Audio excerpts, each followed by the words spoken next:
All right. You win. You win. This is Belly Up Fantasy Live. What's going on, everybody? Welcome into the stream. This is Belly Up Fantasy Live. I'm your host, Christopher Pinto at Aggie Kappa Sig. With me, as always, are my cohorts in crime, Billy Whitt at B2 Whitt at BWhitt24, not the club, but the club, aka the Dragon. With us, we've reunited the trio, Brandon Ghabbour, the Prince of Projections himself, at Deep Dive FF. Guys, gentlemen, brothers, fantasy analysts, everybody's in the live stream. Brandon, how are you doing today, sir? I'm glad you're intact. Yes, I'm good. I'm excited to be back. A lot of things going on. Kept me out for a bit. Florida, you know how it is. Being a police officer too sometimes keeps me out, but glad to be back. Very excited to go through these games with you guys. I miss you guys. Man, like Billy said before we got live, no bye weeks, plethora of games, full slate for us. It's going to be super fun to go through these games, position by position, game by game for you guys with my two buddies and longest standing member of the crew right here, Billy Whitt. How's everything going in Iowa, sir? Doing well, guys. Happy to be back. Brandon, how are you, my man? I know you just said you're well, but hey, I'm just happy to see you back, man. Honestly, glad you're dry also. So that's a Yeah. big win for you Florida boys right now. Yeah, for sure. I'm a little bit more inland, so I got luckier than a lot of other people. Yeah, that's what you were saying when we were texting. Did y'all get the quote though? The "all right, you win." That wasn't just for Brandon and you, Billy. Oh, I It's thought a it movie. was It's for us. It was like off our takes or something. Jordan Love over CJ Stroud, something like that, maybe. okay. We'll get into Yes. that. We'll get into that in just a second. No, but first, the movie quote is 1408. It's a spooky movie because it's October. John Cusack, Samuel L. Jackson. Y'all ever I'll see have it? to watch it. I'll put it in the queue. Check it out. It's really, really good. It's a psychological thriller. It's about a haunted hotel room, 1408. It's the room number. It's pretty good. Check it out. But yes, there are some takes that you guys won. Uh, Jordan Love, CJ Stroud. We'll talk about that when we get to Jordan Love, Brandon, because I want to give you your due. We'll try to move a little quicker this week. There's three of us and a full slate of games, like I Yeah, said, full slate. Yeah. a full cornucopia of them. So I know there's some trades, some guys that we want to pick up, but we'll talk about those guys when we get to their teams, right? That makes the most sense. Before we get going, though, I want to talk about Belly Up Sports, Belly Up Fantasy, what we're doing. Guys, we're doing a lot of things over there. There's a lot of stuff going on. We've got Travis, we've got Siege, Kevin Wilson. Sorry if I forgot it. All the interns over there, Daniel, Brandon and Billy. Brandon's cranking out the content deep dive on the regular. You go follow him. I promise you'll thank me later and you'll be like, Chris, I don't even want to listen to you anymore. I'm just gonna listen to smooth, cool jazz tones of Brandon Ghabbour, Oh my get a gosh. little cognac, a little cigar, got my smoking vest on, just welcome in, deep divers. What's going on? Brandon's real smooth with it. I like it. But let's get to this Thursday night game, guys. Let's do it. 7:15, Amazon Prime on Thursday night. We're going to Inglewood, California, home of Taylor Swift and SoFi Stadium. No, not really Taylor Swift, but SoFi Stadium. 77 cloudy. The 5-1 Vikings versus the 1-5 Los Angeles Rams. Both teams coming off losses to the Lions and Raiders. This is one of the higher scoring games of the week at 48.5, with Minnesota at -3. Sam Darnold, Matt Stafford, Aaron Jones, Kyron Williams, Justin Jefferson, Jordan Addison. We'll talk about the tight ends as well. There's a murky situation over there.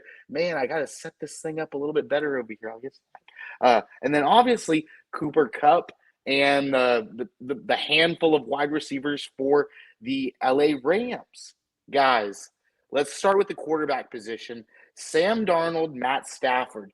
Both these guys over 1,300 yards, throwing, it's really weird. Sam Darnold's got 12 touchdowns to Matt Stafford's 3. Where do these guys sit for you, and are you firing them up this week? We'll start with Billy. Well, Sam Darnold's kind of a high-end quarterback too. We've seen him kind of cool off here lately. It's a little bit Justin Jefferson dependent. We really haven't seen him find a second target consistently. Jalen Naylor started out the year getting in the end zone, but that's kind of cooled off for Darnold as well. But he might be getting a tight end back. Matthew Stafford, he's only had 20 fantasy points in his last 3 games combined, 1 touchdown over those games. But Minnesota has allowed the 6th most yards with Cooper Kupp coming back. There is a little bit of hope for us Stafford owners, but right now it's been pretty grim in LA. And with Darnold kind of cooling off, a little bit of trade rumors that these guys might actually get swapped for one another. I was reading this morning as well, so It would make very sense. interesting. It does. The system, everything, the colors are just a couple shades off there too. Even Brandon, it's very very close, similar. But anyway, I like both of these guys. But Darnold, I'm a little bit tempered expectations. That's if we've seen him cooling off, and Stafford, it's kind of all hope with Kupp coming back. But hopefully, you have found another option to plug in Stafford's absence here lately. Yeah, I'm kind of on the same page with Billy. I think they're both kind of QB2s. Matthew Stafford, 3 touchdowns. That's not what we saw last year, especially towards the end of last season. He was a big touchdown guy. Obviously, losing Puka for the whole season so far and Cooper Kupp for most of it, it's going to be pretty hard to go out there with the guys he's had. So for me, with Cooper Kupp back, I think Stafford will be just fine. I wouldn't be surprised if he puts up 2 passing touchdowns this week versus them. And like I said with Billy, Sam Darnold, QB2. So I need to lower Sam Darnold in my rankings. I've got him as a low-end quarterback 1, and I'm looking at the Rams defense. They only give up 9.29 points, which is second in the league. Like, they're stout against the quarterback position. Sam Darnold could be seeing ghosts this week. Let's move on to the running back position, right? My man Aaron Jones, Kyren Williams scoring touchdowns like crazy. Aaron Jones, combined almost 700 yards, and then Kyren Williams, 8 touchdowns on the ground, guys. How do you see these guys? For me, at least, Kyren, like, you set and forget, right? He's just scoring touchdowns like a madman. There's a couple things for Kyren for me. Yes, you're going to play him, obviously, but he's not somebody I'm looking for in DFS lineups or anything like that this week because this is a tough matchup versus the Vikings. The Vikings are one of the better teams versus the running back position. Also, Kyren Williams, there was a comment that supposedly they want to start working in Blake Corum for a series to every Kyren 2. So they're trying to go to like a 66-33 split, which we saw at the beginning of last week, but then that kind of just faded out in the second half.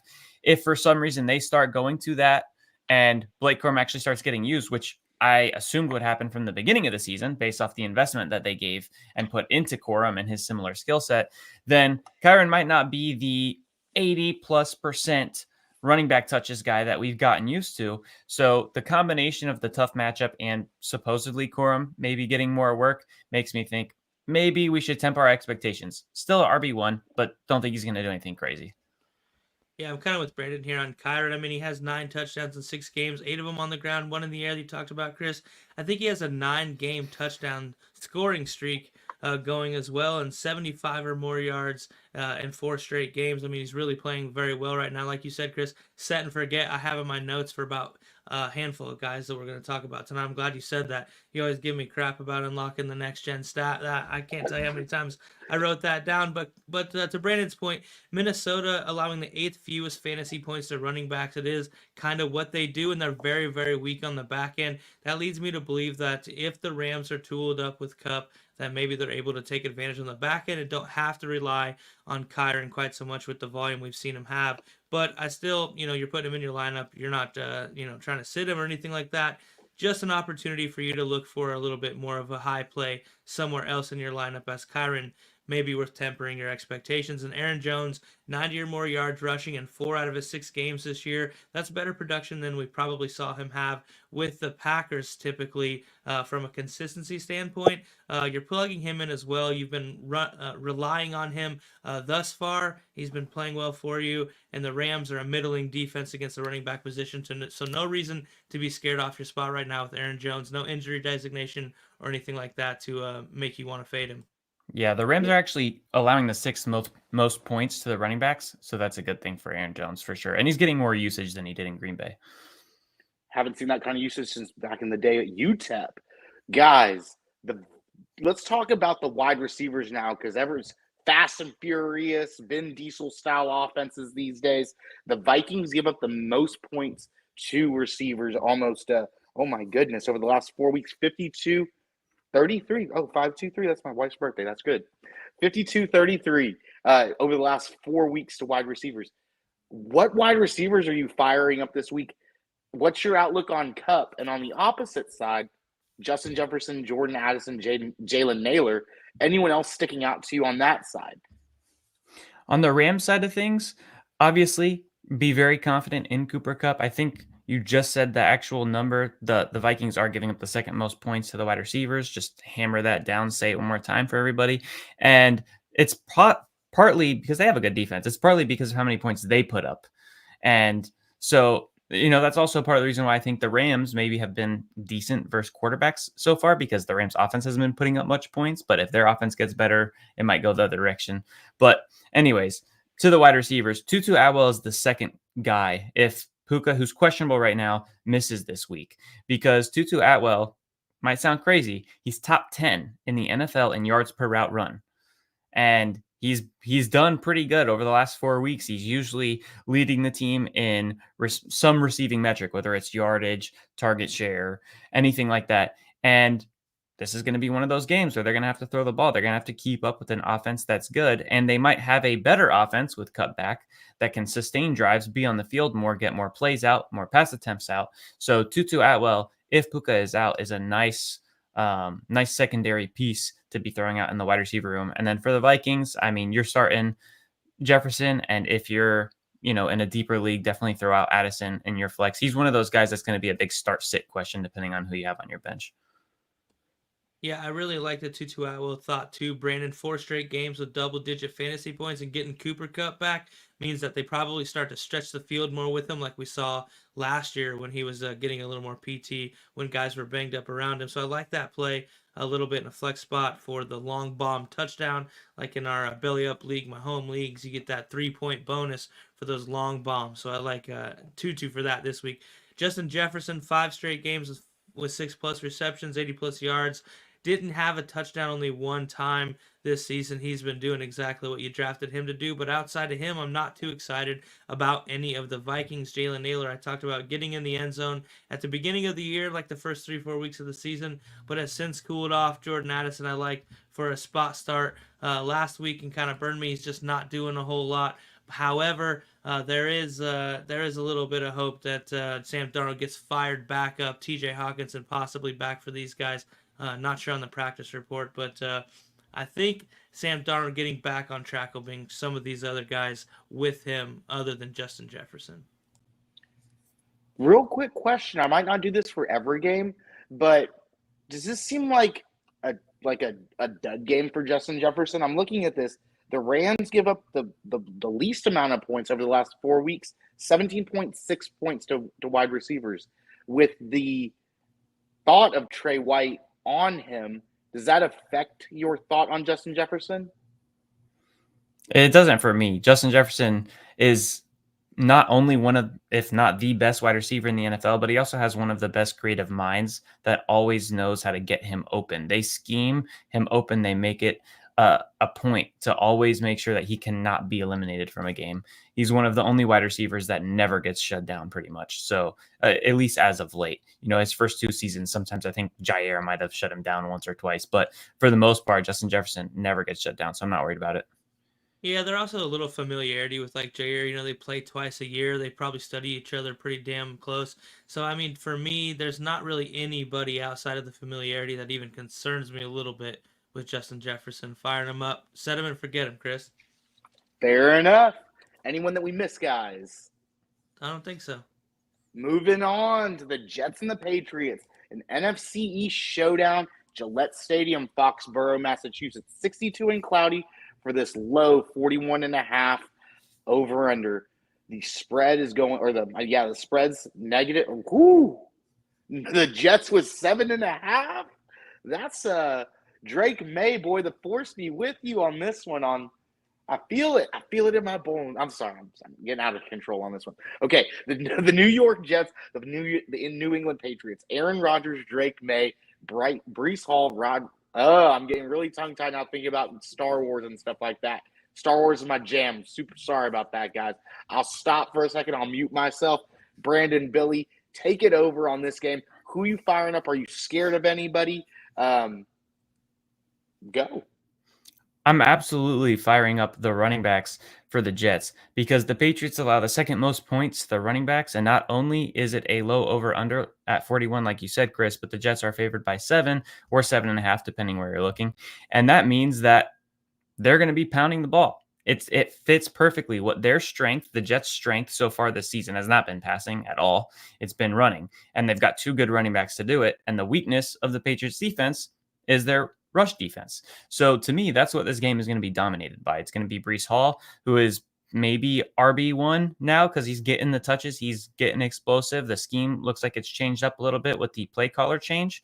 So for me, Breece Hall, Braylon Allen, you could probably start both of them because the Jets actually end up with the lead that Vegas is looking at and expecting. They're probably going to be able to give a good amount of touches to Braylon Allen. And that also scares me for Drake May. Drake May, for me, is a sit this week in Superflex leagues because obviously, QB top 12 quarterback, you're only starting one. You're probably not playing him. But if you got 24 quarterbacks that need starting, I would still try to sit May if you can, just because of the very, very tough matchup.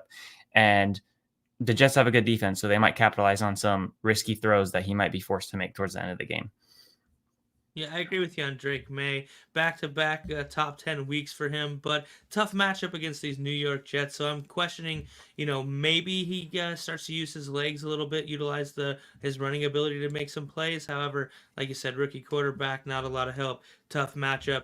Breece, back-to-back RB1 weeks. New England giving up the second most fantasy points to running backs and the most yards allowed to the running back position, rushing, obviously. But Breece getting that workload back from Braylon Allen. We've seen that workload kind of fade back about as quick as it came for Braylon Allen, which is very, very, very exciting for Breece owners. I wonder if there wasn't maybe a slight injury or something they were trying to work out. But Braylon Allen played well. To Brandon's point, if they do get up early in this game, there should be enough work for both guys. But Braylon's kind of a second flex type of guy. For me, Breece, you're firing, you're set and forget. Against the Patriots this week. I love the matchup. Obviously, Ramondre's been hit or miss on the other side of the ball. The Jets allow some reception to yards to running backs, the 7th most, something we've seen Ramondre take advantage of earlier in his career. I like the matchup a little bit for him if he's healthy. He did miss practice today, but it seemed like might have been more of a personal issue, Chris.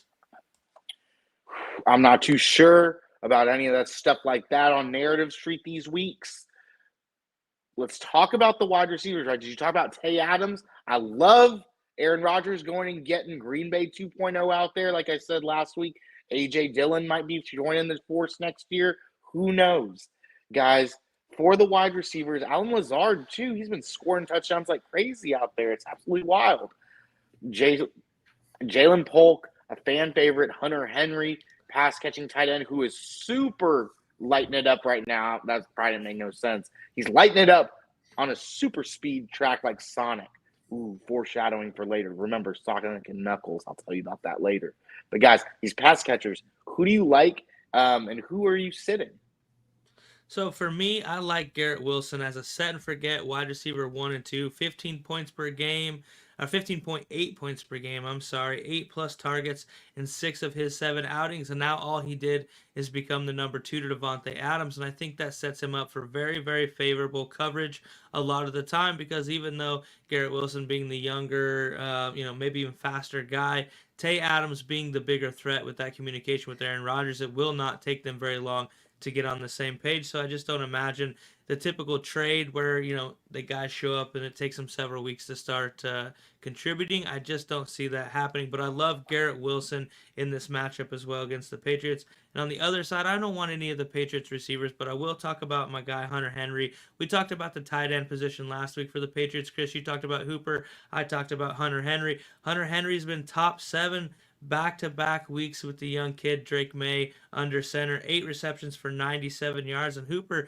been a tight end too both weeks with Drake May at the helm as well. So if you're really, really digging for a guy, Austin Hooper is a guy that's likely available for you, but Hunter Henry is a guy that I think you can plug in for the foreseeable future with Drake May looking underneath that safety valve tight end that we always talk about for young developing quarterbacks, and Hunter Henry is a very talented guy, and he's been there for Drake May back-to-back weeks now. Yeah, I like Yeah. Hunter Henry too, and I do kind of want to fade the wide receivers. Quick little dynasty tip though, I just made a trade for Jalen Polk with a 3rd-round pick. Polk around at the Jalen Polk owners because that was not planned. That's why it sounded so messy. And see if they're still liking him, because if they're very hesitant, if they don't like some of the drops and everything that's been going on. I know Brad, who's watching, he popped up in the chat earlier. I know he wasn't very happy with Jalen Polk last week. You might be able to get him for really cheap. It's not even halfway through a rookie season, and he's somebody that they spent a top 45 pick on, so he's worth poking around. See if you can throw a third at him like I did and pulled it off. And then on the other side of the ball, Christian Gonzalez probably more likely to be on Devontae Adams, so I do think Garrett Wilson will have a decent week. I think after this, though, if Garrett Wilson puts up 2 pretty good weeks as the number 2 in a row, might be looking at him as a sell. Brandon, you missed it. You don't know what's going on. Whenever you say someone's name 3 times, it's like you're heating up from NBA Jam, but like Beetlejuice right now because it's October. Billy said it. He unlocked the first next-gen stat of the night. Drake made a Hunter Henry last week, ranked 8th per next-gen stat on their 32-yard pass and catch with a 27.2% improbable catch rating. 4th quarter, shotgun, boom, get him, got him, good. Let's move on to the next one. You like that? Yeah. Guys, the Philadelphia. Ooh, this is a good game right here, boy. One of the highest games of the week at 47.5.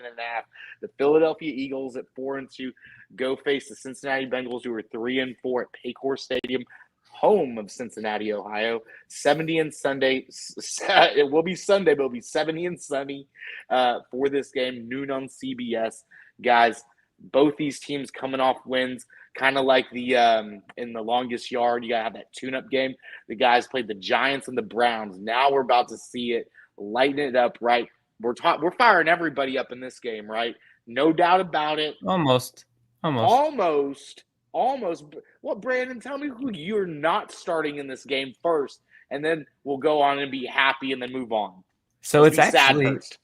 it's actually to the dismay of me and Billy, it's our boy Chase Brown. But I don't think we should be playing him in this game because the Eagles are the 3rd hardest matchup for running backs so far this season. And Chase Brown has been getting the volume, which we love to see, but this is just not striking me as one of those times where they're going to be able to pass the ball or hand it off to Chase Brown over and over and over, right? The Eagles have A.J. Brown back. They've got him, Devonta Smith. Things are going to start rolling for them. Their offense, Saquon Barkley, everything's coming together. So if they're putting up points, the Bengals are not going to try to keep pace with their running backs. They're going to be throwing it, airing it out. T. Higgins, Jamar Chase, that's going to be their whole offense this game. So Chase Brown, to me, is a sit if you can. I understand if you're really struggling at running back. He's been really good. And a good thing for Chase Brown for the long term, Chris, it's a stat you should love. Okay, he is the 4th best running back in the league in forced missed tackles per attempt. So he doesn't get the volume that a lot of other running backs get, but on a per tackle or per touch basis, he is 4th best in being slippery and explosive. And that's why he's won the job over these few weeks from the beginning till now. And that's what me and Billy have been preaching all offseason for Chase Brown being the lead in this running back room. Heating up, he's on fire. Brandon by himself unlocks the 2nd next-gen stat of the night. Praising Chase Brown and the how explosive this guy is. He's so explosive. He's so fast, too, guys. Chase Brown ranked 8th per next-gen stat on his 22-yard rush last week, clocking in at over 20.4 miles per hour. That's fast.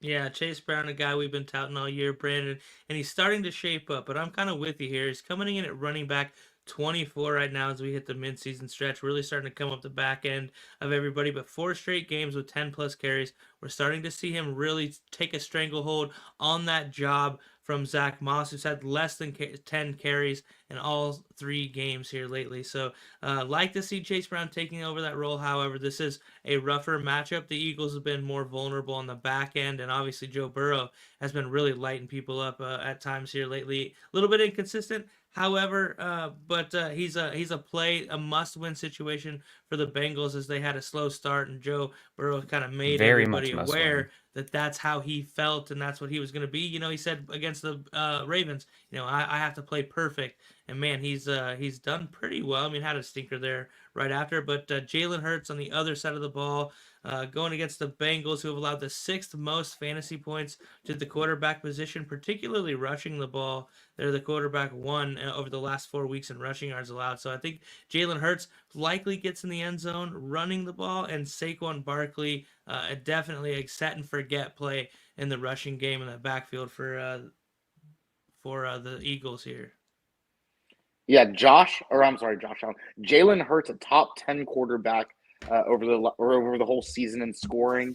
Then you look at Joe Burrow, number 5, Jamar Chase, number 1, Saquon Barkley, number 3. If I scroll down here, I'm sure I'm going to find A.J. Brown or Devonta Smith here pretty shortly. Top 30 guys, right? Everybody in this matchup is fun.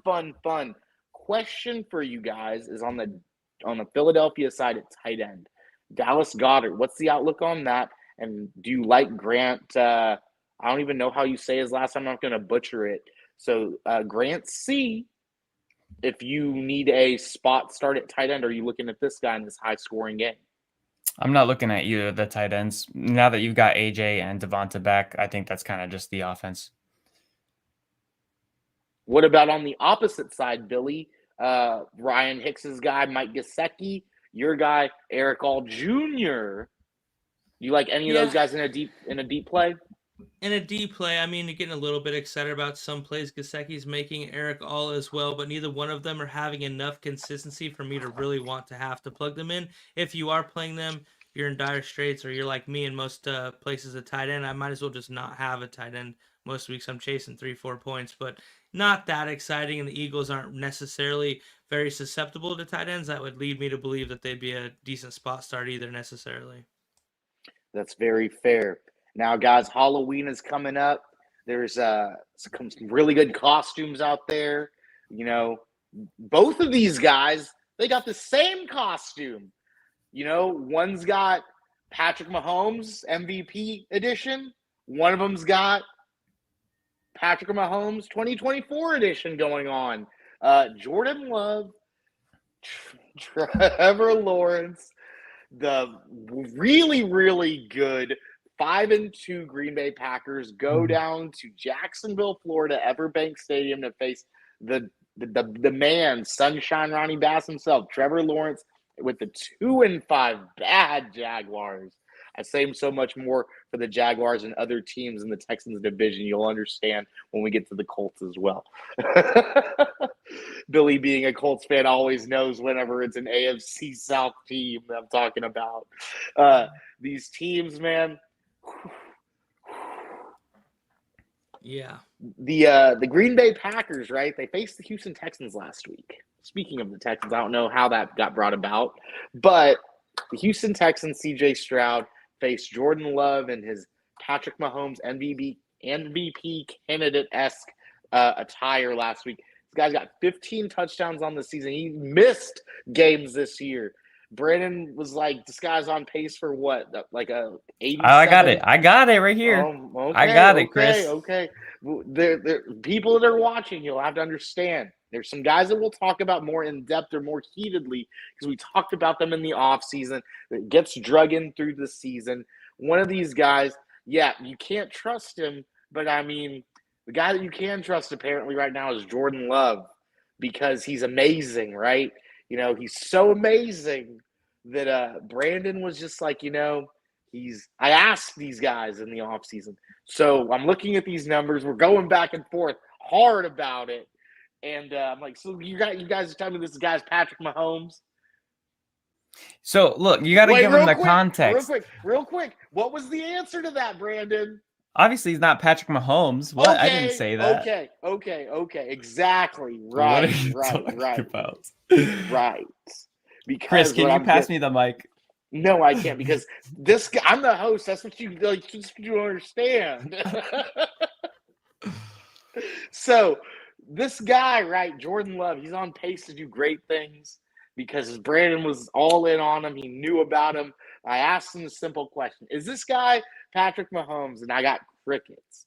But now we're going to talk about how good he is after the fact. But that's okay. Now I'll pass the mic over. That's the context. Okay, That's no, the context. this is the No, real no, context. no. It was CJ This is a Stroud. family show. This is a family show, It, Brandon. it was CJ Stroud versus Jordan Love. I think Billy can unmute or shake his head because he knows exactly what happened. All right. The whole offseason, we debated Stroud and Love, and you're like, oh, Stroud has better weapons. Neither of them run a lot. Chris is sleeping. So I had Jordan Love a tier above CJ Stroud, and these are the pace of both of them on the season. CJ Stroud's 17 game pace, 24 passing touchdowns to Jordan Love's 51, and 4,038 passing yards to Jordan Love's 4,593. It's just the offense. Man, Jordan Love, he's got the arm. The weapons are better than people give credit, and the play calling is immaculate. And we saw it because even when Jordan Love was out, they were able to win a game. They were able to have a good offense with Malik Willis, who was nothing in Tennessee. Jordan Love is QB1 this week. Okay, Jordan Love is QB1 this week. J. Daniels is not probably going to play. And you've got the Jaguars allowing the third most points to wide receivers, the fourth most points to tight ends, the most points in the league to quarterback, 27 points per game. And by the way, this Jags team really sucks. Jordan Love, quarterback one this week. He's got 15 passing touchdowns in 5 games. That's the most in the league on a per game basis. And yeah, Jordan Love is going to kill it. Taking all of his overs, all of them.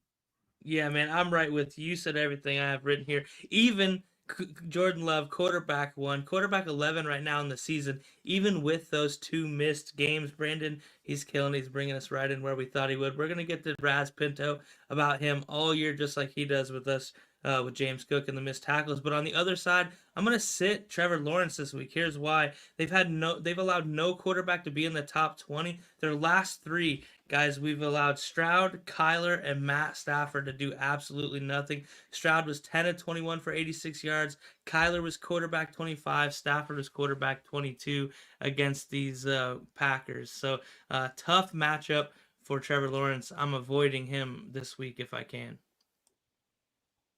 I didn't hear what any of y'all just said. I'm looking at something real quick. Could this be a trap game for the Green Bay Packers? Because next week they go and play the Detroit Lions in Detroit. Could this just be a Josh Jacobs pounded out game? Let's look at this real quick. Where are they at? Yeah, the Jacksonville Jaguars give up like 1 million points to the running back position, don't they? Oh, yeah, they do. Oh, 24.8 points. The Packers defense is legit. I like that pointing. That Billy. was really good. I just picked him up in one of our dynasty leagues for BellyUp Fantasy. I've been playing him in a few spots, and they're killing it right now.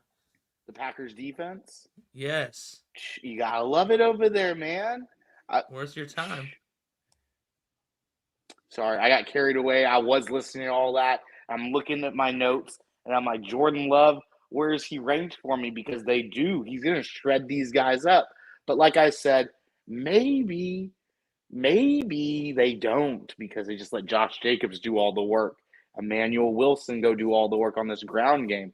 On the opposite side, though, Travis Etienne, 3 weeks ago, I told everybody, or 2 weeks ago, I have a team with Bijan and Etienne on it. And I was super sad until Bijan kicked it up over there. But Etienne's been a super big disappointment. Billy's been telling me I should have handcuffed him to Tank Bigsby, and I didn't. I don't like handcuffing guys when on the same team. I want someone else's handcuff. That's besides the point. That's my own preference. But, guys, what are you doing with the Jacksonville backfield if you have to, like, if you're in a situation where you have to? Tank Bigsby is a sit this week. I don't care that he scored like 20-something points last week. He's a sit because the Jaguars are dogs in this game. I think that the Packers are going to absolutely blow them out. And Tank Bigsby, is not the guy that they use when they are down and in a hole. They're going to use either ETN, and if he's not healthy, they're going to use, is it Dearness Johnson? I always forget their third running back's name, but they're going to use him because Tank Bigsby's not a receiving guy, and they've already shown their cards that they only use him when they're able to stay in games and pound the rock. So for me, that's not going to be the game script here. So he's a sit for me. And a sell in Dynasty, a good sell if you can sell him. Ooh, sell him to me. I'll take him right now, Brandon. What do you take? Buddy. But what are you giving me if I have Tank Bigsby? Are you going to give me a high second? I'd give you a 2. A high 2? I'd give you a high 2. I was high. I would make that deal with you. I like the back. I like the fit. And I'm not afraid of ETN. I've never been high on Travis Etienne. I just kind of thought that was maybe a keep Trevor Lawrence comfortable pick more than it was try to set the franchise up with a running back. But on the other side, you mentioned Josh Jacobs, another guy I was very high on coming into the year. He's doing fine, guys. He needs to get in the end zone, though. Just 1 touchdown rushing this year, but he's 4th in rushing yards. Unfortunately, Jordan Love has been throwing all the touchdowns in, but on the receiving side, a little bit changing for the Packers. Jaden Reed kind of coming back to earth as of late, but everyone else is our flex plays. We've got Dontavian Wicks, we've got Romeo Doubs, and then Tucker Kraft. He's been killing it for the Packers as well. So those are all guys I like throwing in. Obviously, I'm starting Tucker Kraft. He's a top 5 tight end, but Wicks, Doubs, I like Christian Watson. Those are all flex guys for me against a really, really porous Jags defense that I expect Jordan Love to take advantage of all over the field Sunday. Yeah, and to prop up your Wicks love, Billy, he has completely pushed Watson to the bench. And did you guys, here, quick question. Where do you think Jaden Reed in the last couple weeks ranks in target share on that team? It's gone down. It's gone down significantly. He's getting less targets than Dontavian Wicks and Romeo Doubs. Now, he's the most explosive. He always puts up more than he should because of his after catch ability, his elusiveness, all of that stuff. But Wicks and Doubs are getting legit target shares. So I have no problem throwing out all 3 of those receivers with confidence pretty much every single week. You guys unlocked the 3rd next-gen stat of the night at under 40 minutes. Great job. Love to John. I call him John Wicks because like Keanu Reeves, Dontavian. John sounds better. John Wicks. John Wicks ranked 11th per next-gen stat in that improbable catch on 30-yard TD that y'all talked about at a 25 or 28.5% catchability rating. That's crazy good. Good job, John Wick. On the other side of the ball, guys, your guy, Brian Thomas Jr., you really like him. Christian Kirk, you firing him up this week in this high 49.5 over-under. The Jags have to put up some points. Like, it's got to happen, right? They're just coming off of a win. They beat the Patriots in London. They're the favorites over there, Patriots, London, Minutemen, things like the war, y'all. Probably before Brandon. It's before all of our time, but I don't know if Brandon's ever read that book before. We'll see. I think the Jags should have the stayed in Civil. London. Oh my God! Wait, what? You said if I've read a book? No, I haven't read the book. The Revolutionary War. Wait, I'm gonna pull a Chris. He just left. Brian Thomas Jr., though, you guys, he's a flex start against these Packers. You can't take him out of your lineup. He's wide receiver 8 right now in the BellyUp Bowl, scoring far outperforming many of our expectations, even myself, who had him ranked very, very high coming into the season. But Evan Ingram, I think, is a play at the tight end position as well, just based on talent and target share. Typically, he does relatively well in that facet versus the other options you may have at tight end. But I'm fading most of my Jaguars this week if I can. But Brian Thomas got to be in a flex spot. But Packers D's nasty. Jaguars coming back from London, back to the States. They play better overseas, guys. Do you like any of the tight ends in this game? Evan Ingram. I know you mentioned Tucker Kraft. We talked about Brenton Strange and Evan Ingram. Like either of those guys? I'd play both, not Brenton. I'd play Kraft and Ingram in a high over-under game. That's probably going to be passing dominated. Perfect. Billy's quick to the gun. Let's move on over to another middle. That, fellas. No, it's okay. It's okay. I shortened the timer on these, so they can jump on you now, It's okay. The former Houston Oilers go to Detroit Ford Field, Minnesota. Or I'm sorry, Minnesota. Wow, that's bad. Michigan. The Tennessee Titans 1-5 against the Lions 5-1. Noon on Fox. 64 and cloudy at Ford Field on the outside. Both of these teams, man, fighting for different reasons. Titans fighting to not be laughed at. Lions biting kneecaps because they're always fighting. Mason Rudolph comes into the mix this week, right, guys? Versus Jared Goff, a.k.a. the Notebook. Now, this was, I alluded to earlier, Sonic and Knuckles. Did y'all hear about this? Monty and Gibbs have wanted to be dubbed Sonic and Knuckles. Speedster powerhouse is pretty cool. I like those. I like that. That's good. Cool. That's cool. Really, really like it. But guys, Mason Rudolph, what do you think about him against this Lions defense? And Jared Goff, always excellent out there, right? I like Jared Goff. He's got a pretty decent matchup, and I'm kind of a little bit worried about the Lions offense in terms of like how good everybody else is going to do. Oh, excuse me. Sorry, I had that backwards. I was talking about the Titans for a second. The Lions have the 4th hardest running back matchup and the 4th easiest wide receiver matchup. So for the Titans running backs, I'm a little bit hesitant. Mason Rudolph is probably better for the receivers right now than Will Levis, but we don't even know what receivers we're going to have because Ridley's questionable and Hopkins is gone. So maybe when we get to the receivers, we'll have somebody to talk about there. Maybe Tyler Boyd. But yeah, Mason Rudolph, obviously you're not playing him anywhere. Jared Goff, you're going to play him every time. Yeah, I refuse to roster Mason Rudolph. It's just not a long-term answer, right? So it's just not somebody that I'm going to try to have to lean on and get stuck with. So I just won't go that route and leave myself in that position.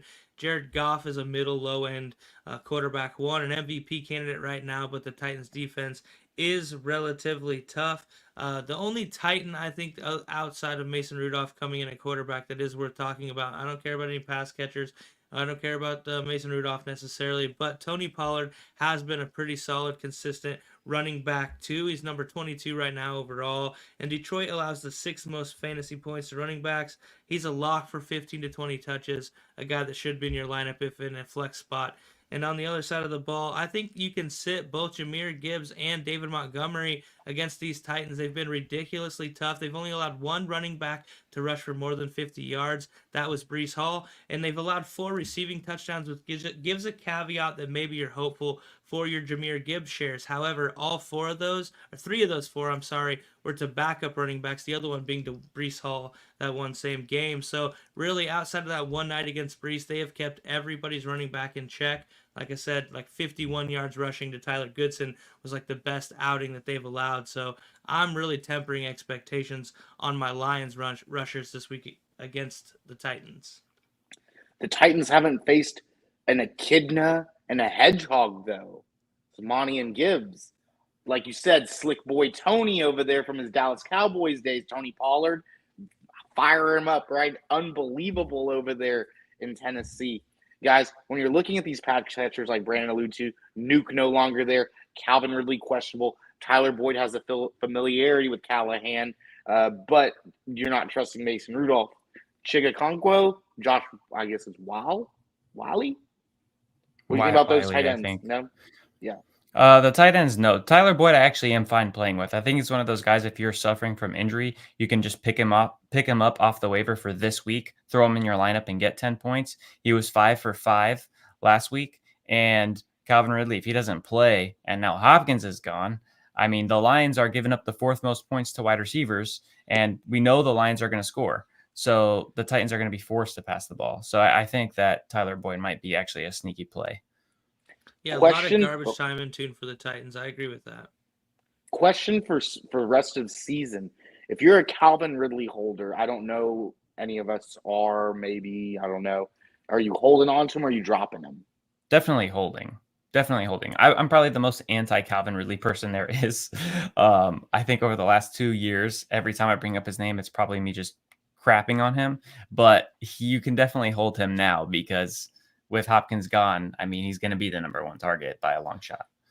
Yeah, you're hoping that maybe some sort of fire catches where they can build a little bit of consistency. Maybe he gets going a little bit, Calvin Ridley, and then you're able to maybe shop him, throw him in as a sweetener in a deal, maybe something like that. But right now, you're likely not getting anything for him. So to drop him, he's a lot better quality player than what you're going to pick up and replace him with on your roster. You're just hoping that maybe the Titans can get something going.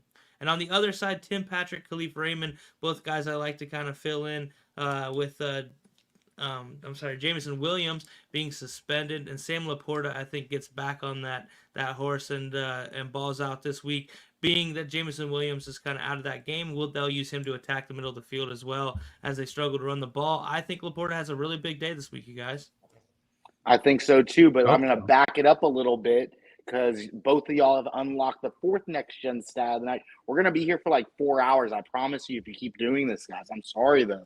Calvin Ridley ranked 10th overall per next gen stat for his 33-yard reception, actually traveling a total of 75 yards for that 33-yard reception. Absolutely wild. You mentioned Sam Laporta as well. Do you like Brock Wright in the spot start? I know Laporta hasn't been on fire per se, but no tight end really has except Mark Andrews and I guess George Kittle, right? Wow, I'm being really silly right now because what's his name? Tucker Brock Kraft Bowers. has been too. Brock Bowers as well. Yeah, there's been a lot of good tight ends. I'm sorry. I'm not trying to play the backup tight end for the Lions. Definitely not. That's fair. Whew. This game right Don't here. get me started. Look, I feel sorry for you, Brandon, because like it's your team.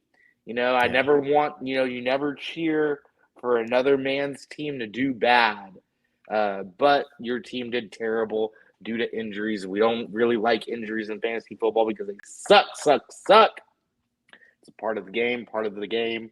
So division game, NFC South though. We'll get back to it. The Atlanta Falcons 4-3 versus the Tampa Bay Buccaneers 4-3. Kirk Cousins, clean Captain Kirk out there going against the dark side pirate with the Zen in his lip. Baker Mayfield, both these guys over 1,800 yards. Baker 18 touchdowns, Kirk 10. Noon game on Fox, another high over under at 46.5. Atlanta with -2.5. Raymond James Stadium. Yeah, you love to hear it. 81 and sunny, beautiful weather over there. Both of these teams coming off losses, Seahawks and Falcons. So they're looking for that turnaround and bounce back, especially against a division rival. Guys, let's go a little slower on this one because there are so many fantasy pieces in this game. The pieces are great, right? Kirk, Baker, Bijan, Rashad, Bucky, Drake, Kyle. On the opposite side, Shep, Palmer, McMillan. What do y'all like? What do y'all don't? What do y'all dislike in this game? Billy, you can go top to bottom real quick and pass it over to Brandon when you're done. Yeah, I'll run through the Falcons and then I'll pass the Bucks off to the resident Buck fan, to Brandon Ghabbour here. But Kirk Cousins, quarterback 2 this year, had the monster night against the Bucks on Thursday Night Football a few weeks back. So I like him in this matchup. Tampa Bay also lost a corner last week, I believe, and Nakobe Dean going to be out as well. So that makes them further just a little bit weaker on the back end as well. Bijan finally getting going. Finally saw him get in the end zone last week. He's doing his thing. RB1 2 weeks in a row. I think that continues. We just see them starting to use him a little bit more appropriately. In London, wide receiver 3 this year on the season, set and forget guy right now. A lot of people were questioning the value in him jumping up this year, thinking that Kirk Cousins wouldn't turn him into Justin Jefferson. Well, it's been Justin Jefferson level fantasy point wise, so it's a very, very positive thing for us Drake owners. And Darnell Mooney, a guy that has really only been playable the Tampa Bay game, another game that I like to plug him in this week as well, a flex start for me. And Ray McLeod, I think, had a deep shot against the Bucks. The Falcons seemed to scheme up, in my opinion, that they just happen to not get the playoffs. So I like him in a spot start if you're in a rough situation, because I think he can get you one of those long touchdowns. One play is all you need, possibly, if he catches one of those. And Pitts, third in yards for the tight end position of Tampa Bay Buccaneers, second most fantasy points to tight end position, and Pitts is starting to get going, number 7 overall. So I think he gets in the end zone against these Tampa Bay Buccaneers this weekend. So set him, forget him, and I'll hand the Bucks off to you, Brandon. Get us through this mess of injuries. Who's going to see volume? Who's going to see reps? And what are we doing with this backfield? Yes, I got you. Joseph, he did drop a comment in the chat. We can get to that as we transition after this game to the next one. So just hang tight there, Joseph. And then, man, this is hurting me right now. My dad just dropped a comment. Me and Dad have not even been able to talk since this Bucks game yet. So we haven't had our heart to heart on that just terrible game and everything that went wrong.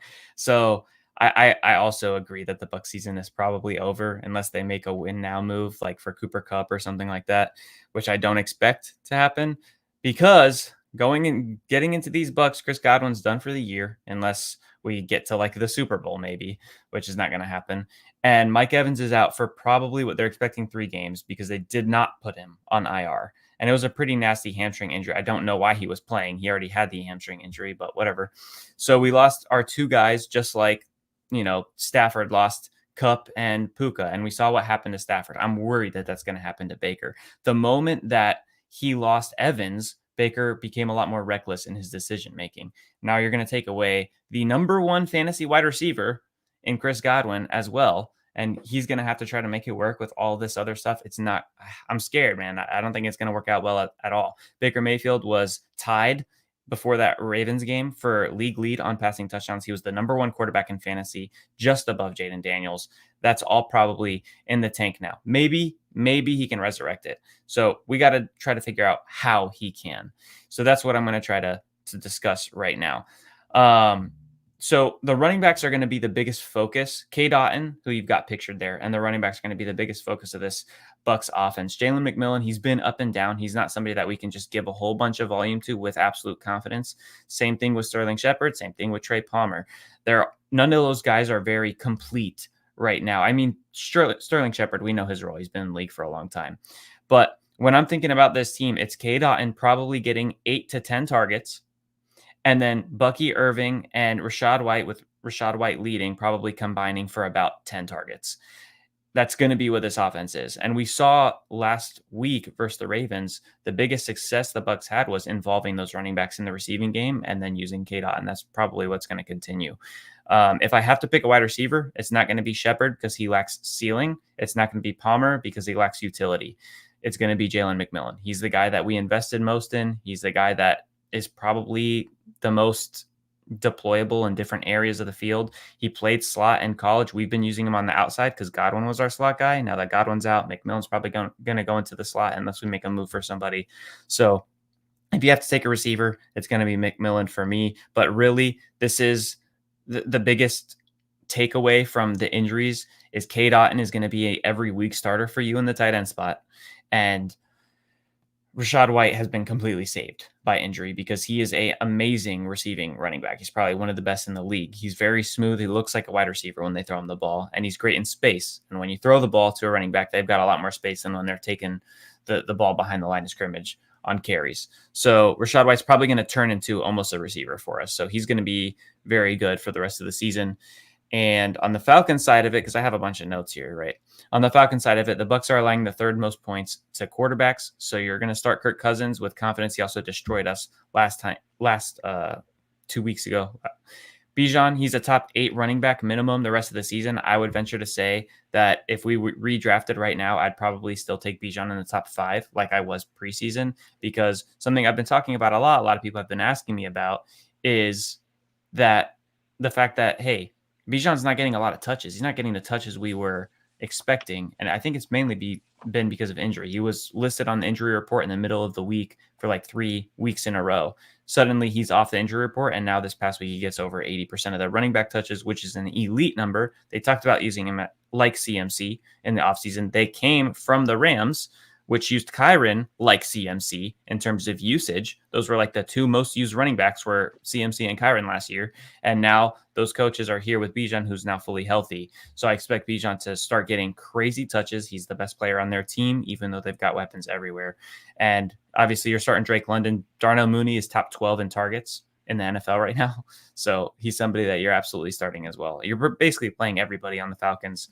And I would play K-Dot and Jalen McMillan in a pinch and the 2 running backs. Sean Tucker's probably losing a lot of value because if the Bucks can't stay in games, they're not going to be able to give it to Tucker. He's got no receiving abilities. I like what you said about Bijan. Going forward right now, he has an easier strength of schedule than he did prior to these first 7 games. So you like that for Bijan. Even though he's a Longhorn, we still like him. It's okay. I like it. Let's do this again, right? Pull that comment up right here. Wait, Garrett Wilson and Mooney for Higgins and Cooper. Full PPR. I'm 6-1, so longevity. Yeah, I want T. Higgins and Amari Cooper. What do you think, Billy?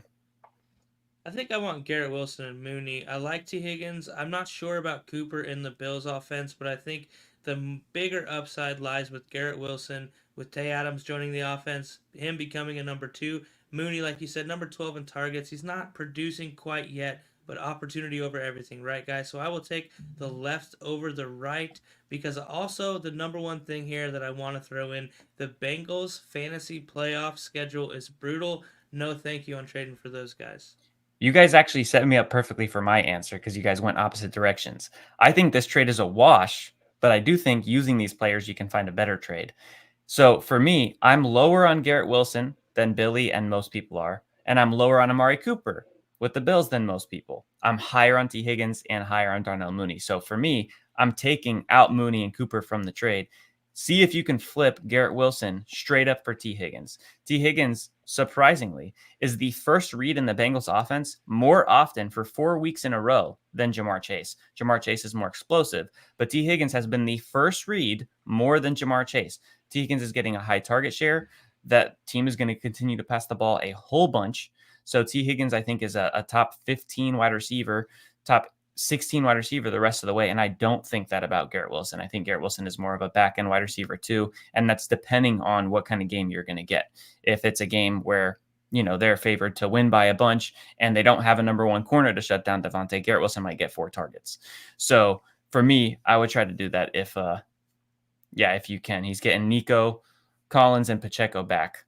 So looking to make a future deal. Yeah. For me, I would try to flip Garrett Wilson for T. Higgins if you can. I'd leave those other 2 out of it.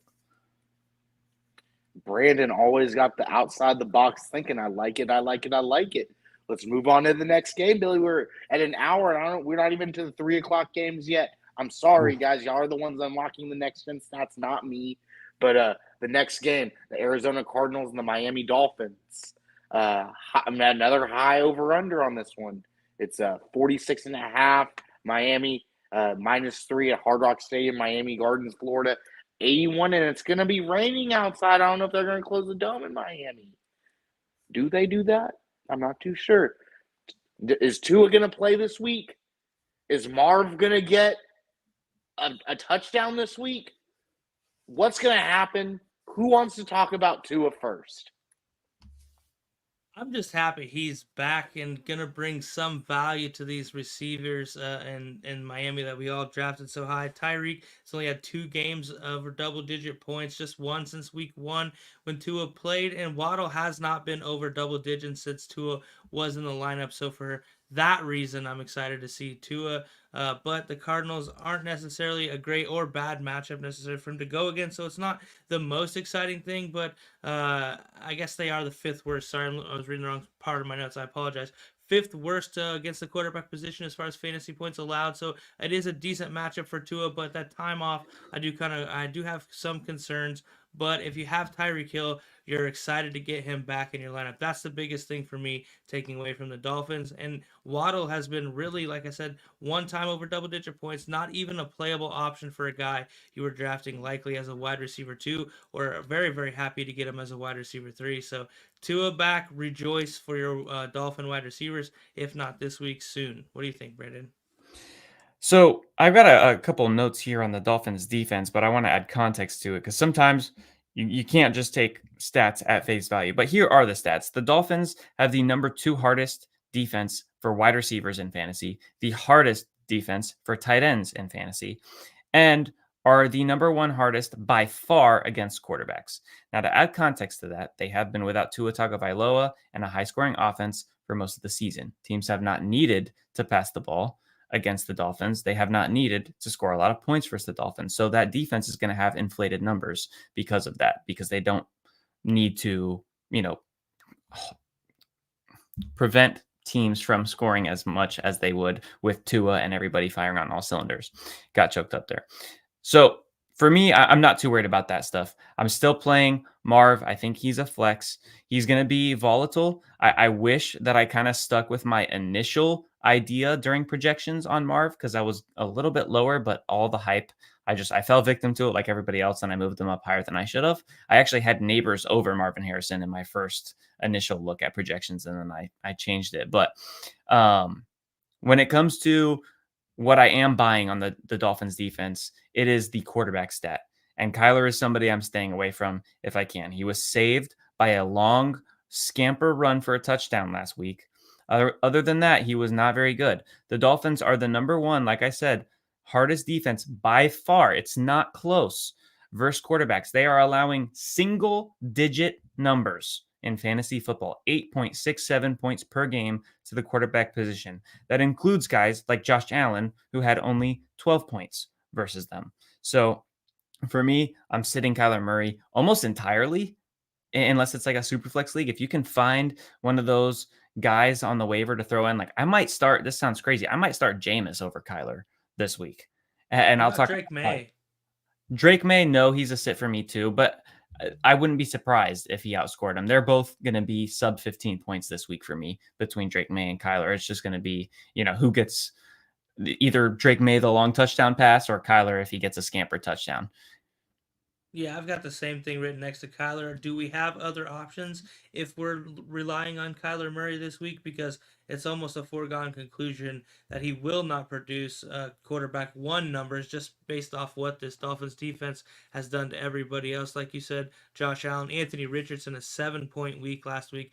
These Dolphins are just brutal, and you got to be thinking that this team's going to be a little bit pumped up getting their captain back. But James Conner, a running back for the Cardinals, has been one of the more consistent assets in fantasy football. You're setting him and forget him. Running back 12, and the Dolphins obviously can't be thrown on, so I imagine Connor will get some decent volume. And on the other side, Raheem Mostert, 11 carries last week, back from injury, and Devin Achane, the guy we're going to see getting back to it. I'm playing both of those guys. Achane's a high-end RB2, back-end RB1 for me, and Mostert a nice flex guy that you're hoping can hit a big play. So that's where I'm at with the running backs in this game. What do you guys think about those guys? I never thought I would hear you speak well of Raheem must start, Billy. Not never.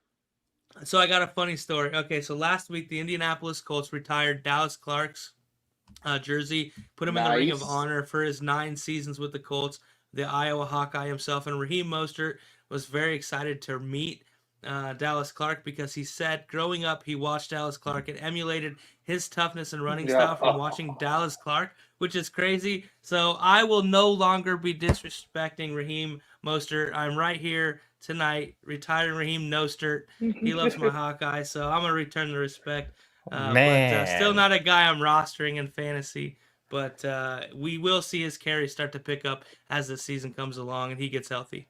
Just a little bit of sugar and you turned over on your belly, huh? For Raheem Mostert. That's crazy. Quick. I'm getting a jersey. I might wear a Raheem Mostert jersey next week for you guys. I like Achane a lot. We've got 2 questions here, which I'm going to pull up in a second. One person I think is a good buy low for dynasty purposes or just for the rest of the season is Devon Achane because he was heavily utilized as a receiver, very effective with Tua coming back. But honestly, I think people are so focused on the benefit that Jalen Waddle and Tyreek are going to get with Tua coming back, but Achane's going to get a whole bunch of boosts too because this offense is now going to have those dynamic deep threats that are threatening the defense that the defense has to worry about. It's going to open everything back up for Achane, and with him healthy and good to go, he's going to be able to hit a lot of bigger runs. He's going to be way more efficient as a runner.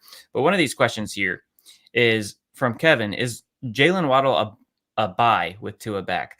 I actually think people are overemphasizing how good Waddle is with Tua because it was 2 years ago now that he was a top 12 wide receiver. I think he's been overdrafted 2 years in a row. And Waddle is somebody I've owned. I still own right now that I'm trying to sell in a dynasty league based off of the fact that, Tua's coming back. Tyreek is so far and away the only wide receiver that hurts their wide receiver 2 more in terms of stealing everything than Tyreek is AJ Brown. Those 2 guys, they just suffocate the wide receiver 2 next to them sometimes.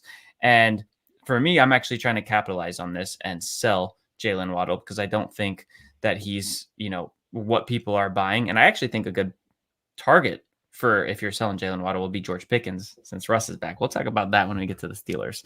I think that's how we're ending this show. And you guys know my George Pickens stuff. But the other question here, what's the reasons for Kyler Murray's disappointing season? I'm curious if you guys have any answers because that's actually a hard question for me to answer because he's got weapons. He's always been good in fantasy. The defense is not good. So I don't understand either why he's having such a poor season. What are you guys' thoughts? Well, first of all, the Hogs down there, Johnson, Adams, Furholt, I don't know, Hernandez and Williams, they rank 31 in the league. So second to last down there in the trenches. If your offensive line isn't winning matchups, you're not winning games. You're not moving the ball. You're not moving that line of scrimmage anywhere. Call of Duty's also about to come out, so that's not going to help the situation at all either. But before a more, I guess, statistical standpoint, Kyler Murray's also had the 27th hardest matchups over the past 7 games, right? He's had to play who they play. The Bills, the Rams, the Lions, the Commanders, the 49ers, the Packers, and the Chargers. All those defenses have really, really good secondaries, really good front sevens on the opposing side. Against, Von Miller, the plethora of defensive tackles that the Rams have, the Lions by Hutch, Alex Anzalone, Rodrigo, the Commanders, obviously, the defense was, what it is, right? 49ers, stout defense. Packers, guys running rampant. Chargers, guys running rampant. Kyler, he's just had a tough go at it. You look forward, it's not good either. The remainder of the season, 28th hardest strength of schedule. But in this matchup, I'm looking at the Dolphins. They're number one, the hardest defense to go up against in the last 4 weeks, averaging 6 points to the quarterback position. But also, you look at who they played against. Kyler Murray, for me, man, I have a little bit of hope for him. Call it nostalgia. Call it that I like to see the Asian American win it a little bit. Go Korea, go Taekwondo. Let's rock and roll, Kyler. Sorry, that was a little long-winded. Billy, your thoughts? Man, I don't think they're that far away, honestly. 2 plays come to mind with Marvin Harrison Jr., and that was week 1 against the Bills, him standing behind the entire defense, waiting on a ball that would have won him the game. Another similar play last week, right? And that comes down to that offensive line that you talked about, Chris. When Kyler's running for his life, not that he can't run, right? That's a big strength of his. However, the passing game's not on schedule. Marvin Harrison Jr. is a guy that you draft so that you can attack the passing game through schematics, not the backyard football that we know Kyler for. However, if Marvin Harrison, just those 2 balls get completed and he scores on those 2 balls, the 25 or 30 fantasy points puts him right on the outside of wide receiver 1 territory when he's kind of, in the middle of the wide receiver 3 tier right now. But just those 2 plays alone put the Cardinals to where they're 5-2. And Marvin Harrison, almost a top 10 receiver. It's a completely different conversation with 2 completed balls. To me, it comes down to offensive line play, like you mentioned, Chris, and him being able to make the reads on time like he wants to. As this season goes along, I expect them to get a little bit better. But really, what did we expect out of the Cardinals this season offensively? It wasn't supposed to be super great. Expectations were very, very high for Marvin Harrison coming in. And this really being a well-tooled skill position team, not built very well in the trenches. And that's what we're seeing. I actually just remembered something else that I saw. I don't remember where I saw it, but something that gives me a little bit of hesitation on Marv is he is on this list of wide receivers that are running the most vertical only routes. Basically, they're not being given or being tasked with a lot of different types of routes. And we knew Marvin Harrison Jr. coming out of college was one of the most pro-ready guys, can run anything you ask him to run, can do a lot of this stuff. And he's not being asked to do that stuff. He's almost just being sent down the field on vertical breaking routes 24/7. They're not using him in other places. So he's almost becoming reliant on a deep ball. And that is not the type of wide receiver he should be used as, which is also very frustrating. The loss of son of Texas himself, Cliff Kingsbury, really showing right now. I've kept it to only one of those. I got fined last I'm proud week of for- you. I'm proud of you. That's well, good. when Travis, the commissioner, comes down, he fines you for, every time you say something over a set amount, you kind of keep it under wraps the next week. I'm about to call Travis right now and ask how much this fine is. It's hefty, but this game is also hefty. The Baltimore Ravens and the Cleveland Browns, AFC North hefty business. Over under 44.5. The Baltimore Ravens, a hefty -9 in their favor. Ooh, you like to see that. Lamar Jackson putting up the Jackson 5. There was a stat about him I saw. I don't even know where it is anymore, but however, what it was is how many 5-touchdown games quarterbacks have had, and he was up there with the greats with only like 88 games. It's pretty impressive. Guys, let's go. Let's jump into it. Brandon, what do you like about this game? Are you scared about anyone with the loss of Amari Cooper? Actually, it makes me very optimistic for stuff because of the changes. I'm gonna try to run through just because we're being very detailed on every game, so try to get through a little bit quicker. So for me, my notes on this game is that both of these defenses are top 5 in points allowed to the wide receiver position for fantasy football. This is a great time to see Jameis Winston toss the rock to Cedric Tillman, and the Ravens are also allowing the second most points. So they're top 5 against wide receivers. They're allowing the second most points to quarterbacks. That's partly because the Ravens don't have a bad defense. It's partly because of the fact that they put up so many points that they force teams to pass the ball and abandon the run. And so that's why quarterbacks have been doing well. Well, we know Jameis is not Deshaun Watson. Jameis is going to risk it. He's going to go for the biscuit. He's going to throw the ball deep down the field as much as he can. It's going to go to Cedric. Maybe Jerry Jeudy can do something, but really Cedric Tillman, David Njoku, very excited for those two guys. And on the other side of it, for the Ravens, the only people that really give me some sort of hesitation is the tight ends for the Ravens. Because one, the Ravens are expected to win by a whole bunch, right? If so, they're not going to need to pass the ball that much. And when they haven't passed the ball much, that's when the tight ends have been very bad. Also, the Browns are the number 4 hardest tight end matchup in the league so far through the season. So I don't expect Andrews to have another great day. So for me, that's kind of what I'm looking at with this tricky divisional game. Yeah, me with the one thing I want to do right now with Derrick Henry, go into your lineups, everybody, and go through all your weeks and just go ahead and leave them in, except for week 14, their bye week. Figure out what you want to do that week. But you can go ahead and set Derrick Henry, forget him. He's first in nearly every relevant category from a running back position. Like I told you guys this summer, the number 1 running back over the last 5 or so years in the NFL, pairing up with the number 1 rushing offense in the NFL.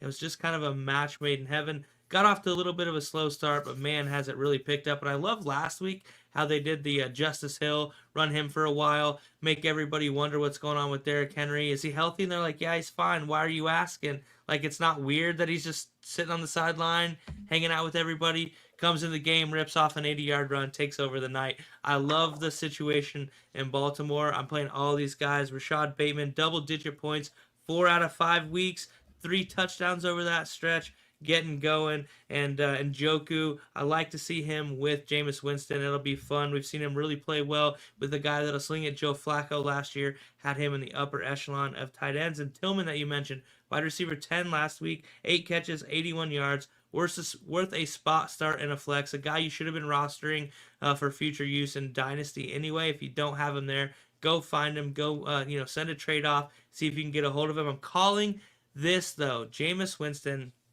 has 4 400-yard games in his career. He has 12 touchdowns, 10 interceptions in true Jameis Winston fashion in those 4 games. I think he has another 400 burger against these Baltimore Ravens in a spot start this week.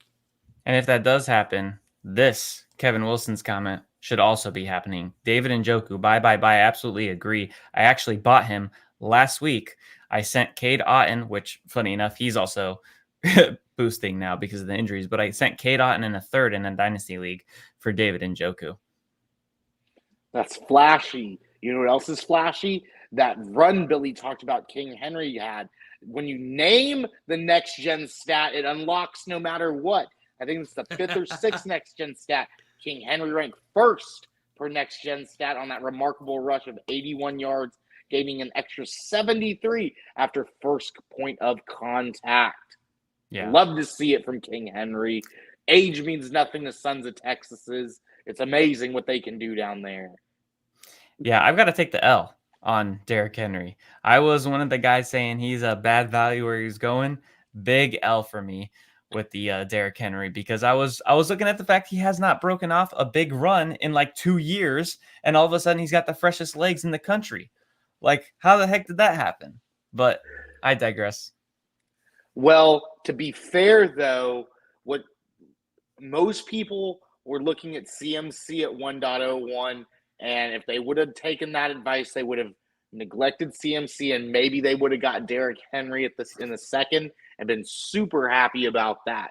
So it's, it's take it with a grain of salt. There's always a silver lining, Brandon. But that's why the movie quote was, all right, you win, you win. It happens.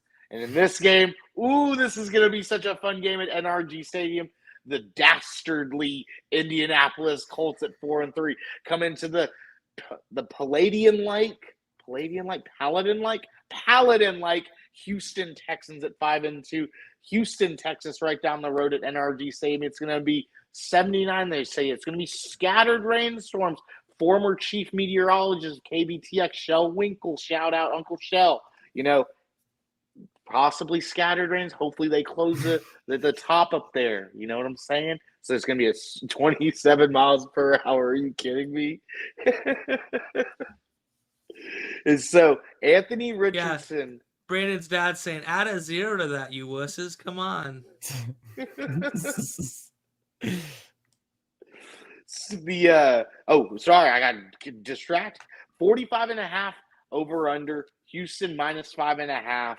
Both these teams, NFC South divisional matchup. Billy's Indianapolis Colts, my Houston Texans. Guys, let's talk about all the good players on the Houston Texans and how the Indianapolis Colts have dumpster fire going on right now. Go, Brandon. You better hope the Colts don't beat the Texans, or you're not going to hear the end of it from Billy. I feel like I want to get you guys on a FaceTime call, just so, like, during this game, just so I can watch you guys go back and forth. I'll just sit there on mute and just grab some popcorn. That'll be fun.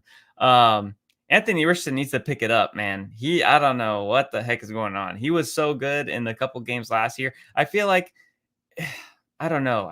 He had the shoulder surgery, which people are forgetting. That caused a terrible season from Baker Mayfield. And so that might be part of the reason why he's all over the place with his arm. But even his legs, he's not being as reliable with. So I don't know. Billy's going to be able to touch on that stuff a lot more than me with his Indianapolis Colts. And you're going to be able to cover the Texans better than me. So I think I might take a backseat on this one. I will just say one thing, though. Joe Mixon, somebody that is a little bit on the older side, also doing really well. He's completely changed the way the Texans are in the red zone. When he is healthy, the Texans, and this might be part of the reason CJ Stroud's not as good as you want, Chris, the Texans run the ball 60% of the time in the red zone when Mixon is healthy. When Mixon is not healthy, they run the ball 40% of the time. That is a massive shift. And now that Mixon's back, that's going to make you temper your expectations for CJ Stroud, especially with Nico Collins still out. Dalton Schultz, I think, is probably a sneaky-ish play because the Colts are the 5th easiest tight end matchup and Nico's out. And the Texans, very tough with their run defense. 5th hardest running back matchup for fantasy. So for me, I'm going to try to shift away from the Colts running backs if I can. Yeah, anybody is relying on me to come through with some Colts information that's going to make you want to play them against these Houston Texans, you can go ahead and mute this next chunk now because it's just not that exciting. The Texans defense is starting to put pressure on people, and that's exactly what we've seen fluster Anthony Richardson and make him struggle. He's not been able to get any of the pass catchers going consistently in this offense, but they also haven't had Jonathan Taylor on the field consistently to really build anything off of a running game either. Like you said, Brandon, Anthony Richardson also not using his legs and attacking. So for the Colts right now, it's in disarray unless Joe Flacco's under center. We got to see it from these pass catchers to really feel like we can trust them. So that's kind of what I'm doing. But Jonathan Taylor back at practice today. Houston allows the 4th fewest points to the running back position, so not a great matchup for him regardless. However, Jonathan Taylor, not a guy you're leaving on the bench. If he's healthy, you're playing him. Temper expectations, though. It will be very reliant on him having a big day for the Colts to stay in this one, especially. I'm sure the Texans, a narrow loss last week to the Packers in a game that they did not particularly play well, has to have them wanting to jump on somebody, and the Colts are at least familiar, if nothing else. Stroud, quarterback 12, been a little bit underwhelming for what we all thought coming into this year, and obviously the momentum coming off of that rookie season, but he's had 2 touchdowns in all 3 of his starts against the Colts. I think he does at least that this week as well. So this will be a game where the Houston Texans get right, like I mentioned earlier with the get right games. They are going to whip the Indianapolis Colts. The Colts defense is not good against the running back position. Over the last 4 weeks, they've given 24.7 points up average to running backs. Joe Mixon, like Brandon said, will feast this game. Joe Mixon. I'm going to unlock it myself, the next gen stat. Joe Mixon last week ranked 6th per next gen stat on his 32-yard rush, clocking in at over 20 miles an hour. Joe Mixon is the real deal truth. Look at him over there, right there out of OU, punching people left and right. Joe Mixon will have a great day. CJ Stroud should stroud all over the place and throw for at least 2 touchdowns in the air. I absolutely love this matchup. Texans already beat the Colts, obviously, week 1, coming back after that short, almost victory to the Packers. This one should be an easy one for the Texans. That's all I got to say, because I don't want to get fined for getting too crazy on a family show.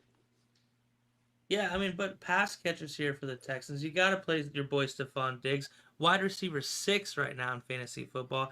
I think he's in for his first 100-yard game in a Texan uniform this week at home against the Colts. And Tank Dell been top 40 just one time. I think he's in for a bounce back this week. I think you plug him in for a long touchdown as we get some action in this AFC South matchup. But that's what I got for this game, guys. Where are you at? I'm at moving past this game and going to the next game, and then going to the next game in about 45 seconds after that, because this game right here, boy, I want to play nobody except Alvin Kamara, J.K. Dobbins, and Ladd McConkey. The 2-5 New Orleans Saints face the 3-3 L.A. Chargers in Inglewood, California, like I mentioned earlier, home of SoFi Stadium. The low 39.5 over under L.A. with a -7 favored point spread. Both teams coming off losses. Someone's got to win this game unless it goes to a tie. Maybe it goes to a tie. I don't know. JK probably scores the game-winning touchdown, though. What do y'all think? I think you hit the nail on the head. Oh, go ahead. Go ahead. Okay, yeah. I mean, we're all on the same page here. Not a ton to be super excited about, but the 12th and 11th fewest fantasy points to quarterbacks from these 2 defenses. We're seeing Alvin Kamara start to cool off, and the Chargers are number 2 against running backs, and they've allowed less than 25 receiving yards a game to running backs in each of their last 4 games. So doesn't look like Alvin Kamara is necessarily in for a good matchup to take advantage out of the backfield as well. J.K. Dobbin, the 3rd most points to fantasy to running backs allowed are the Saints right now, so I do like him for a spot start here. 6 total touchdowns to the running back position over the last month. 2 through the air, 4 rushing. I think he's in for a big day. Olave is coming back, but I'm not an Olave guy. Don't like the situation anyway, especially against these Chargers. And Ladd, you mentioned him, Chris, 6+ targets in 5 out of 6 games. I like that for the volume, but he's a deep flex play for me. Outside of Kamara and JK being the one guy you're excited to play in this game. Not a whole lot else to really hit on and hope to find some fantasy points. Even Herbert has been less than 15 points a game fantasy-wise all year, so pretty abysmal here. Yeah, you guys took my talking points for the most part. I mean, J.K. Dobbins is going to have a nice bounce back game. I expect the Chargers to kind of just focus in on that run game, which is going to hurt Ladd and hurt that passing game, because we already know Harbaugh loves to run the ball more than he likes to pass, and this matchup is going to be perfect for that, especially with no Derek Carr and the Saints trying to not turn the ball over with Rattler the entire time. So tough matchup, probably an ugly game, probably a game where you want to take the under. Moving on to the Bills and the Seahawks. Chris? Yeah, talk about not turning the ball over. Josh Allen, no interceptions so far. I had to double check that. That's pretty good. Pretty good. That's pretty good for for him Josh making, Allen, guys. Yeah, for making the decisions that he makes. That's pretty good. But the 5-2 Buffalo Bills go and face the Seattle Seahawks 4-3. and Lumen Field, Seattle, Washington, 50 and cloudy, like I said last week. Brr, cold over there in Seattle. It's a 47.5 over-under high game. Buffalo -3. Like I said, 50 and cloudy. That's really fucking cold. Ooh, that's really cold. That's really cold. That's definitely a fine right there. Both teams coming off wins. Titans and I already got the text message right there. Yep. Okay, that's fair. Titans and Falcons, both losses. These guys win. What do y'all got? Josh Allen, Geno Smith leading the league, James Cook. What? Well, first of all, James Cook has well over 50 points covered on Ezekiel Elliott for y'all. All right, you win. There's another one right there. But what happened to him last week, Brandon? When you guys talk about these running back positions, I want to know what happened last week. And please, James Cook, stop it. So listen, I'm not afraid to talk about things that might go against some things that I believed prior. Okay, this is going to surprise you, Chris. I know you're not ready for some things I might say because it's not all positive for James Cook. All right, so I got really all my notes on the two running backs in this game. So talking about James Cook, I'm going to scale back my love for him a little bit for the rest of the season because my one hesitation coming into this season is coming to fruition, and that hesitation's name is Ray Davis. I loved his college tape. I thought Ray Davis was what the Cowboys should have invested in. A guy that's going to go later in the draft, is older, but is very talented, can do it all. And instead, he went here to the Bills, which I hated that he came here because I like James Cook a lot and I liked him a lot. And I didn't want them having to compete with each other for touches. Well, now the opportunity for Ray Davis has arrived and he's been very, very good. It's been happening lately. These past 2 weeks, he's looked completely awesome. James Cook is probably going to be tempered down a little bit with his touches and probably be an RB2 the rest of the way, not a back-end RB1. So I'm a little bit lower now because of Ray Davis getting that opportunity. But I'm happy for the guy. Went to a small school, older rookie, running back, went in the middle of the draft. So anytime a guy like that can get an opportunity and make something for himself, I'm always rooting for him, so I don't mind it. And then on the other side of the ball, Kenneth Walker, running back you got right there. He hasn't been fully healthy through the season, which is kind of Kenneth Walker's thing, but he is a beast, and he might be, if he can stay fully healthy the rest of the season, he might be your RB1, not a RB1, your RB1. He leads all running backs in the NFL in fantasy points per carry. He is absolutely explosive. And the offense, the Seattle offense has been really good. And if DK Metcalf misses a week or two, then these next 2 weeks, he might get a couple targets extra, which he's also been pretty decent with. Yeah, really high on Kenneth Walker. Bills giving up the fourth most points to running backs. And like you said, Brandon, I thought Kenneth Walker couldn't catch balls and Charbonnet would start to creep in on that workload. And man, he's starting to do that now too and really become a pretty ferocious runner. I like that as well. As far as the Bills go, Seattle is allowing touchdowns through the air. The last 4 weeks, they've allowed 6 to wide receivers and 2 touchdowns to tight ends. Dalton Kincaid this week being the mainstay in that offense. Amari Cooper helping open that field up. I think he scores a couple times this week in Seattle, but I do think that the Seattle Seahawks win this game and muddy up the playoff picture in both the NFC and the AFC. The Bills head west and get an L. We saw the Seahawks win a game they shouldn't have earlier in the year. And then they also, get snuck up on by the Giants. But I think they're primed to sneak up on these Bills matchup-wise. If they can play defense, run the ball with Kenneth Walker, keep Josh Allen off the field, as well as kind of the uncertainty with the pass catchers. I think this is a trap game for the Buffalo Bills, and it lets the Jets stay within striking distance, guys. This is going to be fun. I absolutely love that, Billy. Like here at A&M, right? The 12th man means something. They're playing at Lumen Field where the 12th man is there as well. I take the over. The 12th man is something that no one can really describe. To go back to both of you guys' points about the running back positions, right? The Buffalo Bills, the running backs have gone up against they've had the 27th hardest strength of schedule. They go to an easier rest of season at 15. Check this out when you were talking about Ken Walker, Brandon. They go from 29th hardest to 9th easiest rest of season. You like that for Ken Walker. Ray Davis, Does he shine and just look spectacular now? We will have to wait and see. You know what we won't have to wait and see is the next game, guys. The next game, another 3 o'clock game. This one's on CBS, though. This one would have been a really good game and headlined as the 1.01 versus the 1.02. The 1.01 for the Chicago Bears versus the 1. Wait, the 1.02. It is still that. It's the 1.02 from Marcus Mariota, baby. The 2020 or the 2014 Heisman winner and the 2014 1.02 coming in. How crazy is that? Jaden Daniels nearly a decade later doing the exact same thing as the predecessor. It's almost like Cliff Kingsbury thought about these things and he was like, you know what? I want to get a dual threat quarterback to coach up my dual threat quarterback, the high flying Hawaiian himself out of Oregon, boy, Marcus Mariota with the lays and all. I'm going to let you guys take it because this game still should be really, really fun. The over-under has gone back, obviously, if Jaden's not going to play. It's 43.5. Chicago's only a -1.5 to win. We're playing in Maryland. What do you guys think?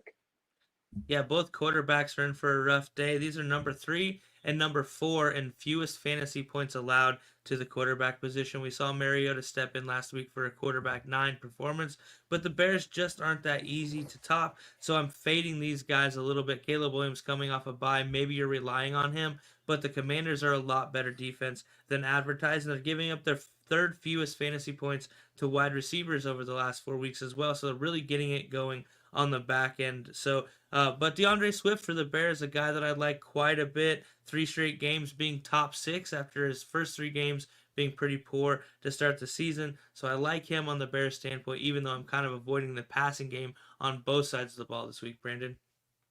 Yeah, Caleb Williams, man, I want to play him. It is a little bit of a tougher matchup. I think it's a worse matchup because Jaden Daniels is out, because now he's not going to need to put up points.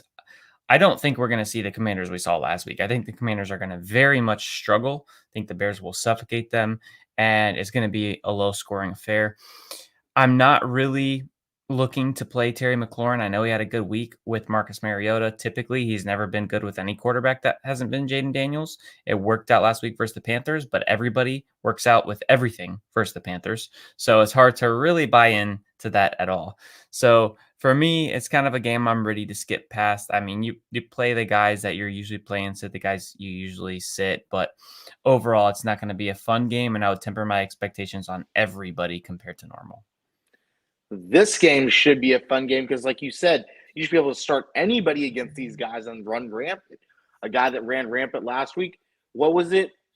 Shifty, nifty, and stout. Guys, Yes, sir. Take this game. Shifty, nifty, and stout. Javonte Williams starting to make a little bit of a comeback here, doing some things that I thought he could do this season. We know that Sean Payton always has a bunch of running backs, very effective, very good for fantasy football, usually more than one. This is a game where that's definitely going to come into play because the Broncos are favored, I think, by 10 versus the Panthers. I mean, that's crazy. A rookie quarterback leading on ESPN, but that's a big point spread, man. That's a big point spread. Yeah, a rookie quarterback, Bo Nix, leading a Denver Broncos team that is not really that good if you look at like overall talent on the offense, and yet they can be favored by that much. And with Bryce Young starting, I'm playing the Denver defense, loving it. One of my favorite defenses to play this week. And they are actually the number 1 defense in like 5 crazy metrics for like all the defensive stats. I didn't put them all down here, but they are one of the best defenses, and they are actually the hardest defense against wide receivers for fantasy. I'm sitting Bryce Young, obviously. You always sit Bryce Young, sitting all the Panthers wide receivers. And then on the other side, the Panthers, they allow the most points to running backs. So shifty, nifty, stout Javonte Williams is good to go. He's going to probably have another 16 to 24 point game. Panthers are also allowing the 4th most quarterback points. So you're starting Bo Nix. And what's crazy is I thought Bo Nix was more mobile than most in my projections. That reflected his mobility. I had him around, I think, if I remember correctly, about 400-ish rushing yards, which is a lot more than what people would expect from him. And he's actually on pace for like 600. So Bo Nix is a sneaky play here. If you're trying to go cheap somewhere in DFS, this is the team you want to focus on. And Bo Nix would be one of those plays. Javonte Williams, he's not super cheap, but he's definitely cheaper than he should be. Yeah, I would Brandon unlocked. Sorry, Billy. No, go ahead, Brandon. man. Brandon unlocked the 9th next gen stat of the night by saying Bo Nix again. Bo Nix ranked 11th per next gen stat for his remarkable rush, gaining an extra 29 yards after point of contact, making a 34-yard scamper last week. Bo Nix, you remembered me talking about him when he came to College Station. He's a dual threat quarterback that knows Jimbo Fisher. A lot of lineage in that family. Goes way, way, way back, football-wise. Yeah, Bo Nix, quarterback 14 overall in fantasy football this year, guys. A guy that I was completely ignoring, even for dynasty purposes. And now I'm starting to like him as one of the guys I prefer to watch. Just watch him play has a lot of heart. And obviously, anybody who's got the cojones to tell Sean Payton off, you got to love that. Sean Payton, one of the tougher personalities to deal with in the NFL, no joke. So you got to love it. I'm sure the kid has some moxie. That's the reason why he is. But on the Panthers side of the ball here, let's just get that out of the way. I just wrote down, sorry, Bryce, for the quarterback. Thanks, Andy, for the ankle injury that threw him back in against this Broncos defense. But hey, he's got to get back on this horse and ride it at some point. Might as well do it now, right? But I'm not playing any of his receivers. Hopefully they get something going. But Chuba Hubbard, running back 9 overall in fantasy football. That's a guy you're still plugging in and playing. Not that the Broncos are necessarily susceptible to the running back position, that kind of productivity.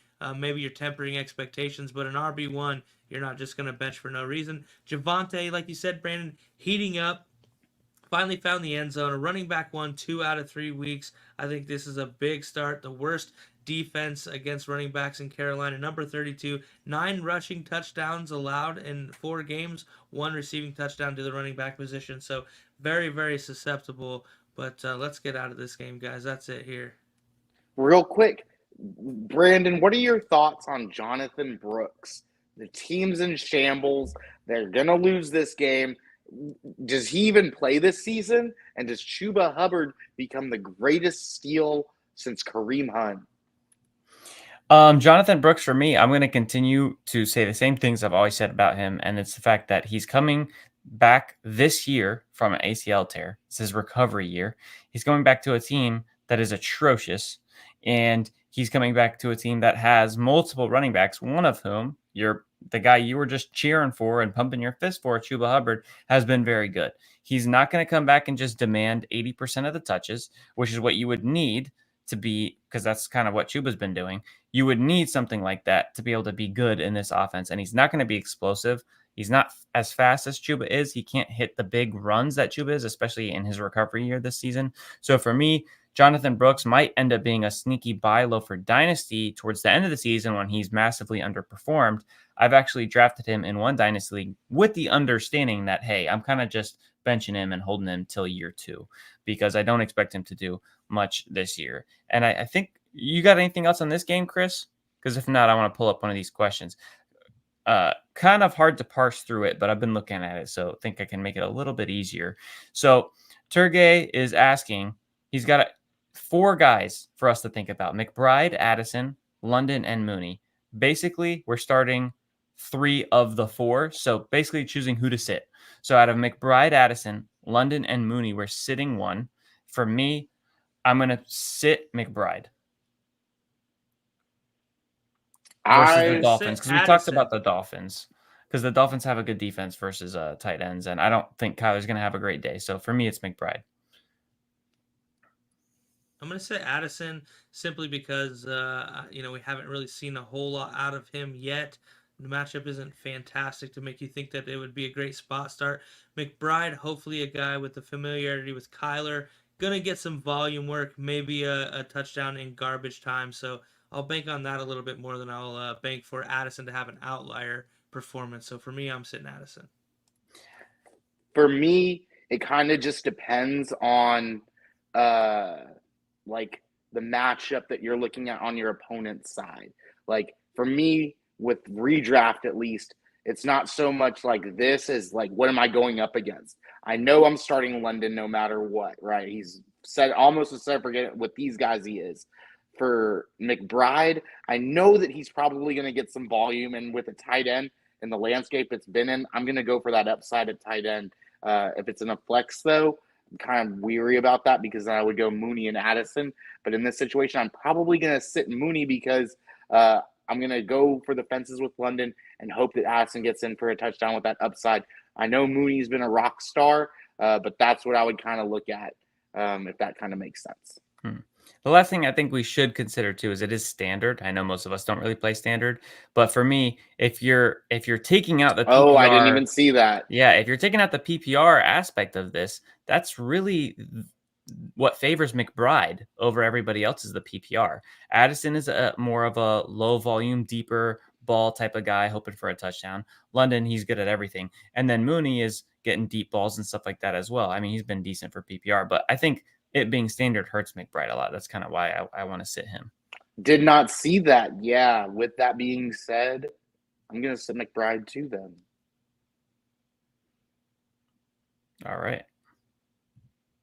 Yeah, move on to the next game.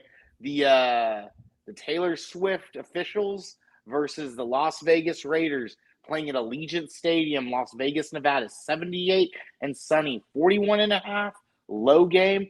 The Chiefs -10 in this one, if it hasn't moved any since I last checked. Chiefs undefeated, on their way to the Super Bowl, like I called at the beginning of the season. They get better, whatever. Nuke Hopkins, everyone's just like, here you go, Chiefs. Take this, take that, whatever you need. Your receivers get hurt, we'll give you another one. It's all good.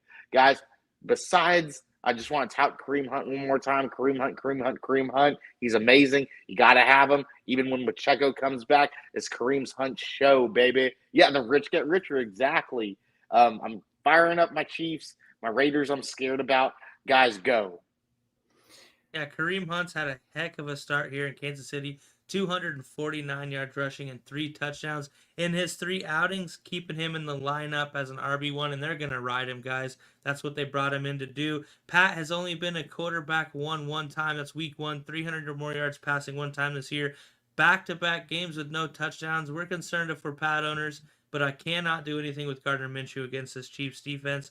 And as far as pass catchers go, Brock Bowers being the only Raider worth playing. He is the tight end 1, 14th overall player in fantasy football and BellyUp both scoring quarterbacks, everybody included.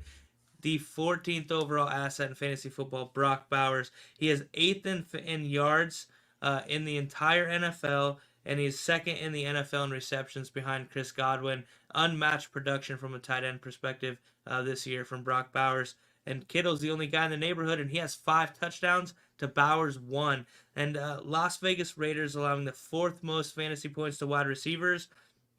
I don't know if that gives you a boost on Xavier Worthy. Juju looks to be out this week. D-Hop, plug and play. Chiefs said they'll have a package ready for him. We saw it with Kareem Hunt the week he showed up. 14 carries for almost 70 yards. So I'd like to think they have something going for D-Hop. Flex play for me. However, somebody is going to do something for these Chiefs against the Raiders' lowly pass defense, guys. That comment makes me laugh. Maybe the Raiders can give Bowers to the Chiefs too. Travis Kelce would love to have him over there. I will say, honestly, I do think the Chiefs needed some help. I mean, they lost Marquise Brown before the season even started. They lost Isaiah Pacheco. They lost Rashee Rice. So I'm not really too upset about them getting Hopkins, honestly. I mean, they've been scraping by doing the dirty work to 6-0. Like, they've absolutely deserved and earned that record. For me, when I'm looking at this game, just a couple little things here. What is that? You just like half the United States just done rose up on that one right there. Like, so a couple things I have is the Chiefs, they're the number 1 hardest running back matchup, the number 3 hardest wide receiver matchup. So sit Jacoby if you can. But funny enough, they allow the most points in the league to the tight end, which makes me almost worried for Brock Bowers. Makes no sense, right? They're the best defense against every position except for the tight end, basically. And that's the one thing that the Raiders have. That makes me worried that the Chiefs are going to just focus on eliminating him and him alone. So I don't know. I think it could go both ways. I think the volatility this week for Brock Bowers is pretty high.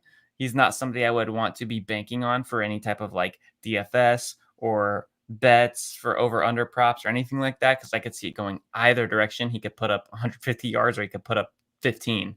So it's a little bit risky for me. You guys pretty much covered the rest of the game. I don't think I really need to touch on anything else. The only thing I want to touch on real quick is Kareem Hunt one more time because we're going to the last 2 games. Kareem Hunt right now, he's going up against a defense that's giving up 25 points average over the last 4 games.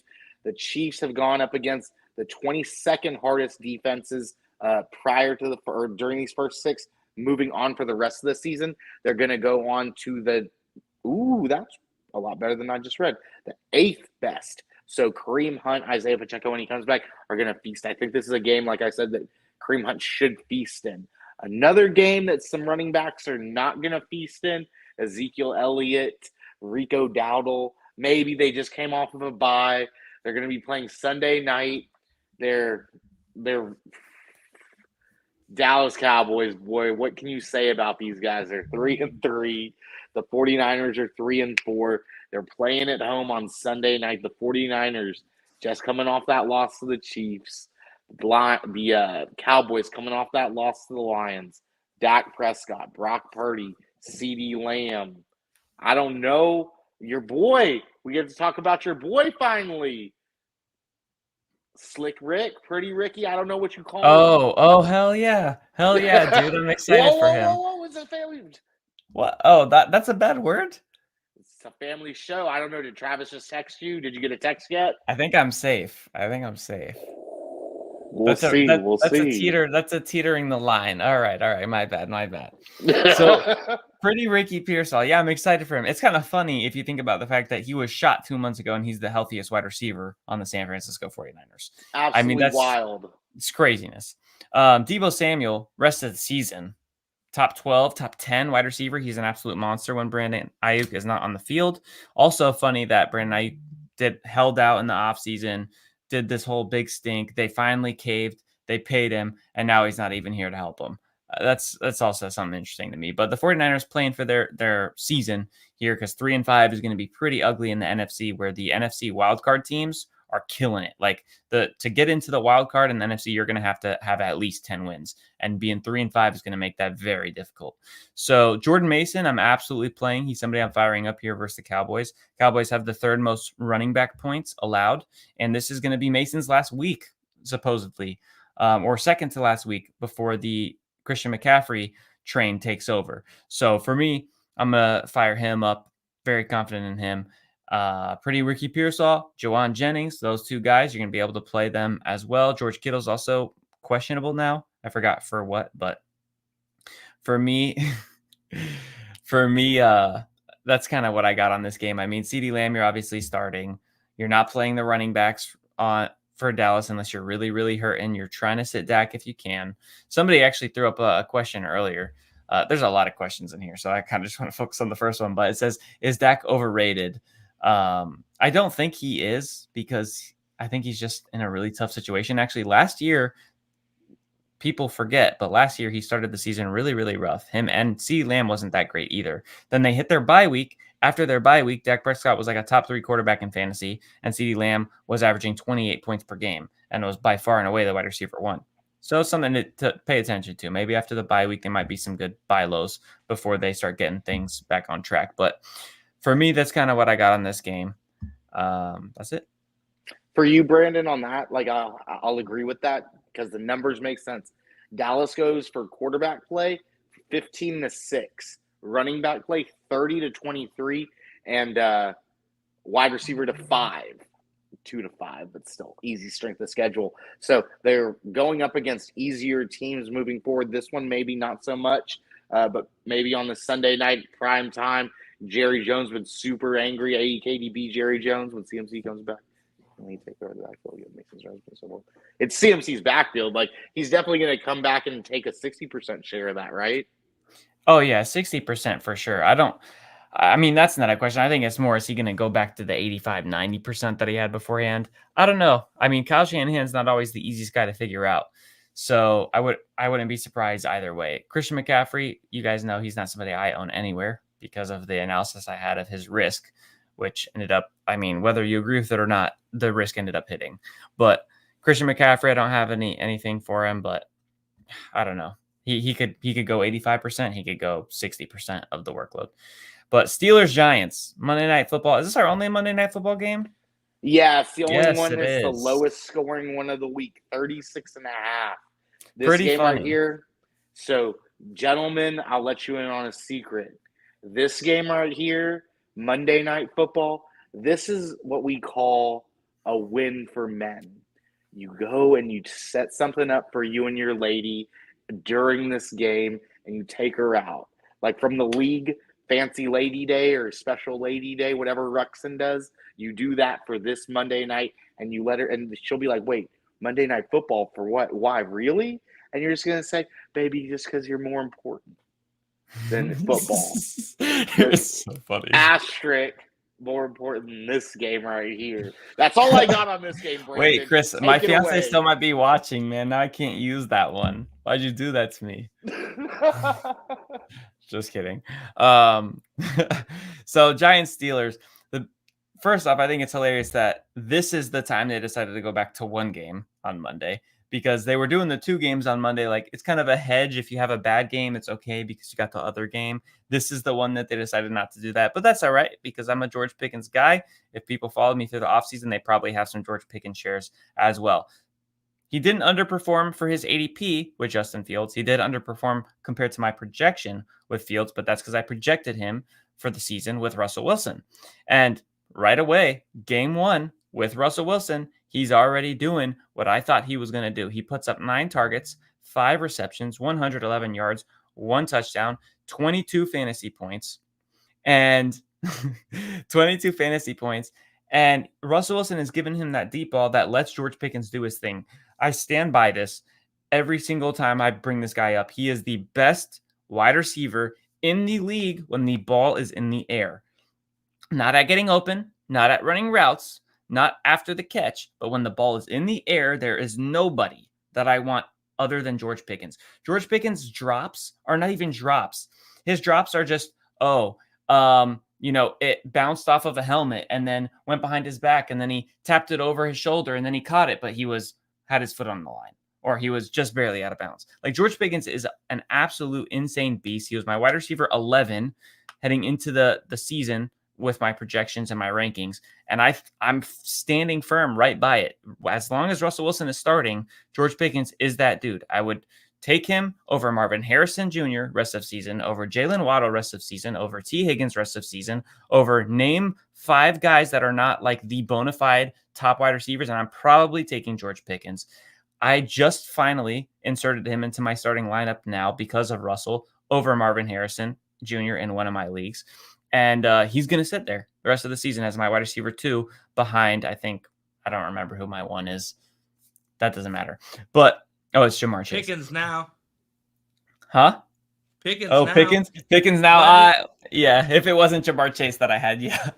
Wide receiver 22 right now in the season, right? And I've got a rocket ship drawn next to his name with Russ under center. This guy's potential is as high as anybody. We saw him be wide receiver 4 last week with Russ under center. And I like Calvin Austin as another pass catcher, maybe as a little Tyler Lockett, rendition there in Pittsburgh, catching deep balls from Russ. We know he likes to cut one loose.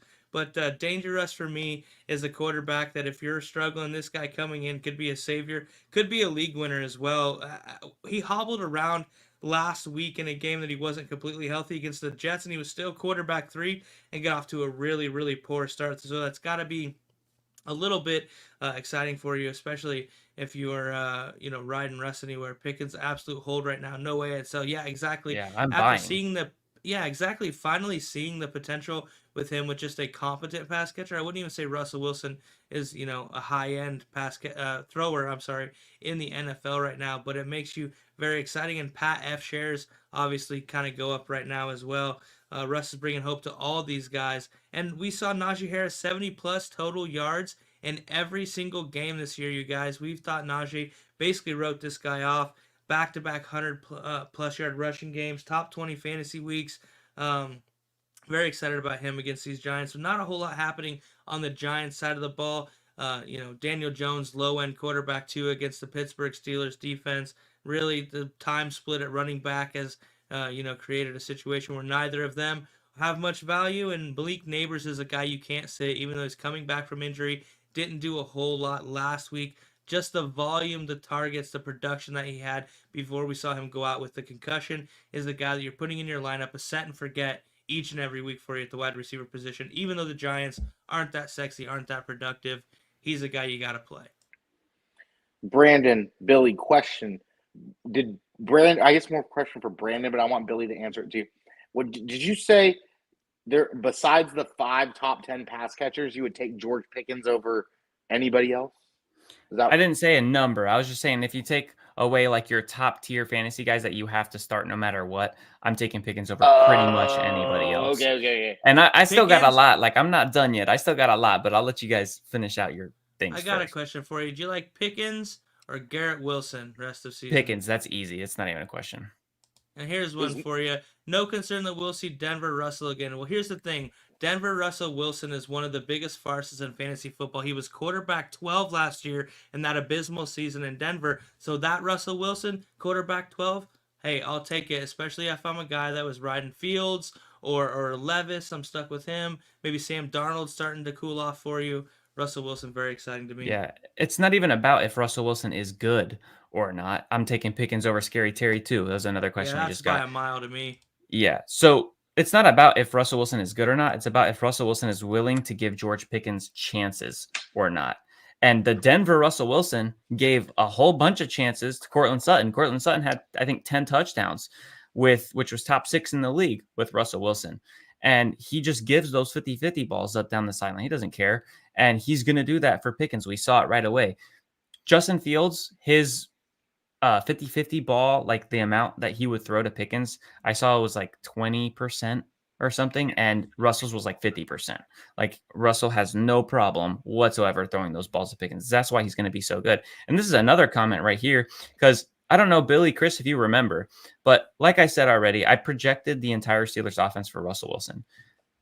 Pickens and Jalen Warren were both highlighted in my draft sheets as must drafts at cost. Jalen Warren was another one of those guys because he's more efficient than Najee Harris. He's the receiving running back against Najee Harris.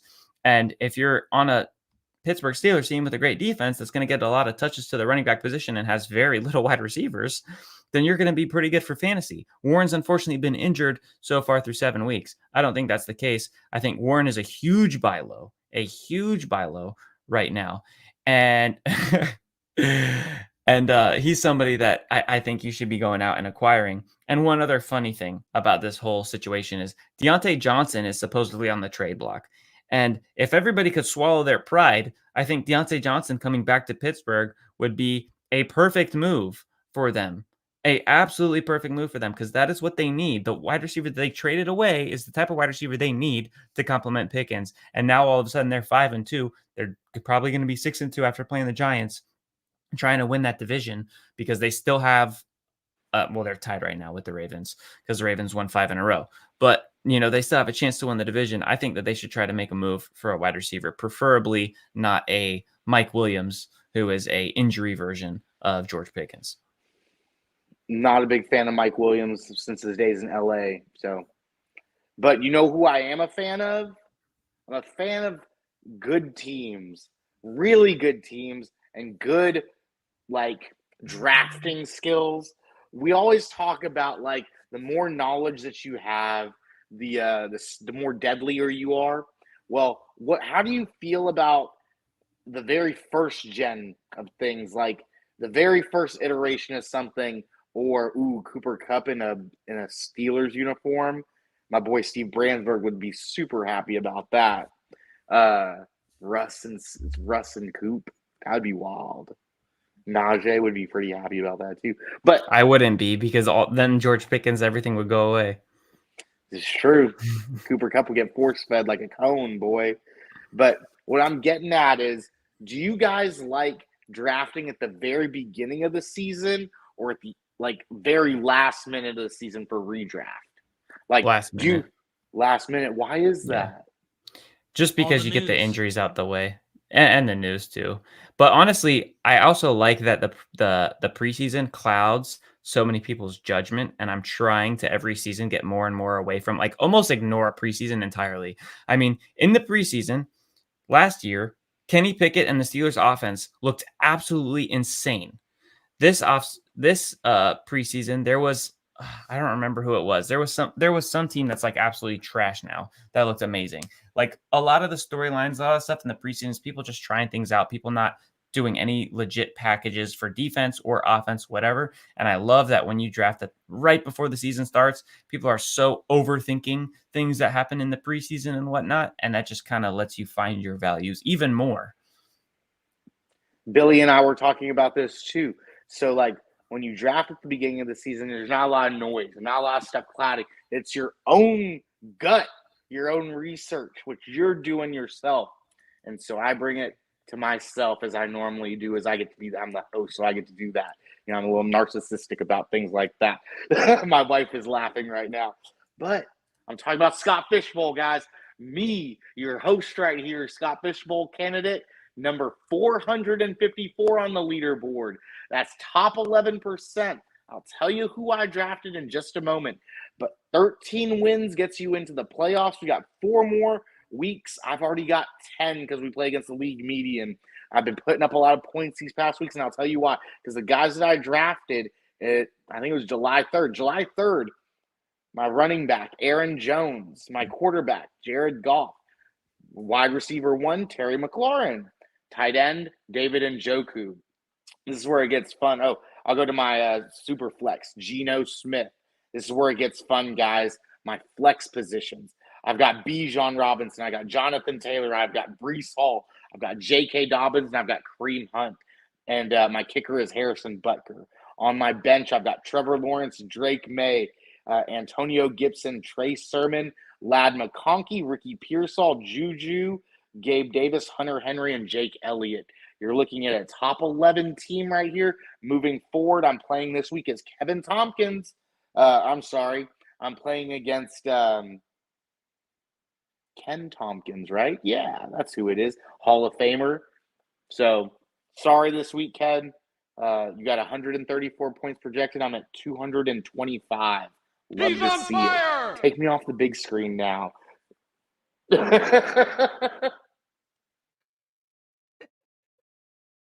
Hell of a run there in the Scott Fishbowl, buddy. My one time in Scott Fishbowl was decimated with injuries. Sour taste in my mouth still. That one day I will avenge. I've told everyone just like, hey, my team succumbs to injuries too. I haven't had, Jonathan Taylor, running back 1 in. I don't let a lot of people know who my flex positions are.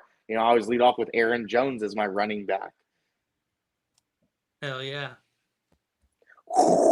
Look, both of you guys, you're not getting text messages, you're not getting fines. I'm going to get all the fines again tonight. Guys, we've been here for about 2 hours, just about over 2 hours. I'm sure that will be fine. Guys, tell everyone where they can find you, what you're working on. Same time next week. But Billy, take it away. Kick it to Brandon, and I'll get us out of here. Yeah, find me on Twitter at BWhitt24. More importantly, if you want to interact and kick some lineup questions, trade questions, general football conversation, catch us on Brandon's Deep Dive Discord. That's where you can catch us kind of chit-chatting most of the day. I don't think Brandon ever sleeps because he's in there all the time. I pick up and it's like, oh, there's some questions. Let's go talk to some people. And it's like, Brandon's been here all day. Like, this guy's amazing.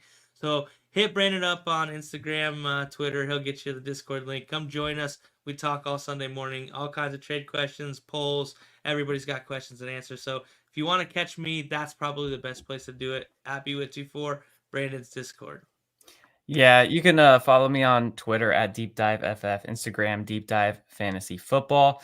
Obviously, catch me here every other Wednesday. I'm here with the guys, but the guys always do a great job without me. And then Deep Dive Fantasy Football, you look up that anywhere you listen to podcasts, you can get in there. If you want in the Discord, it's free.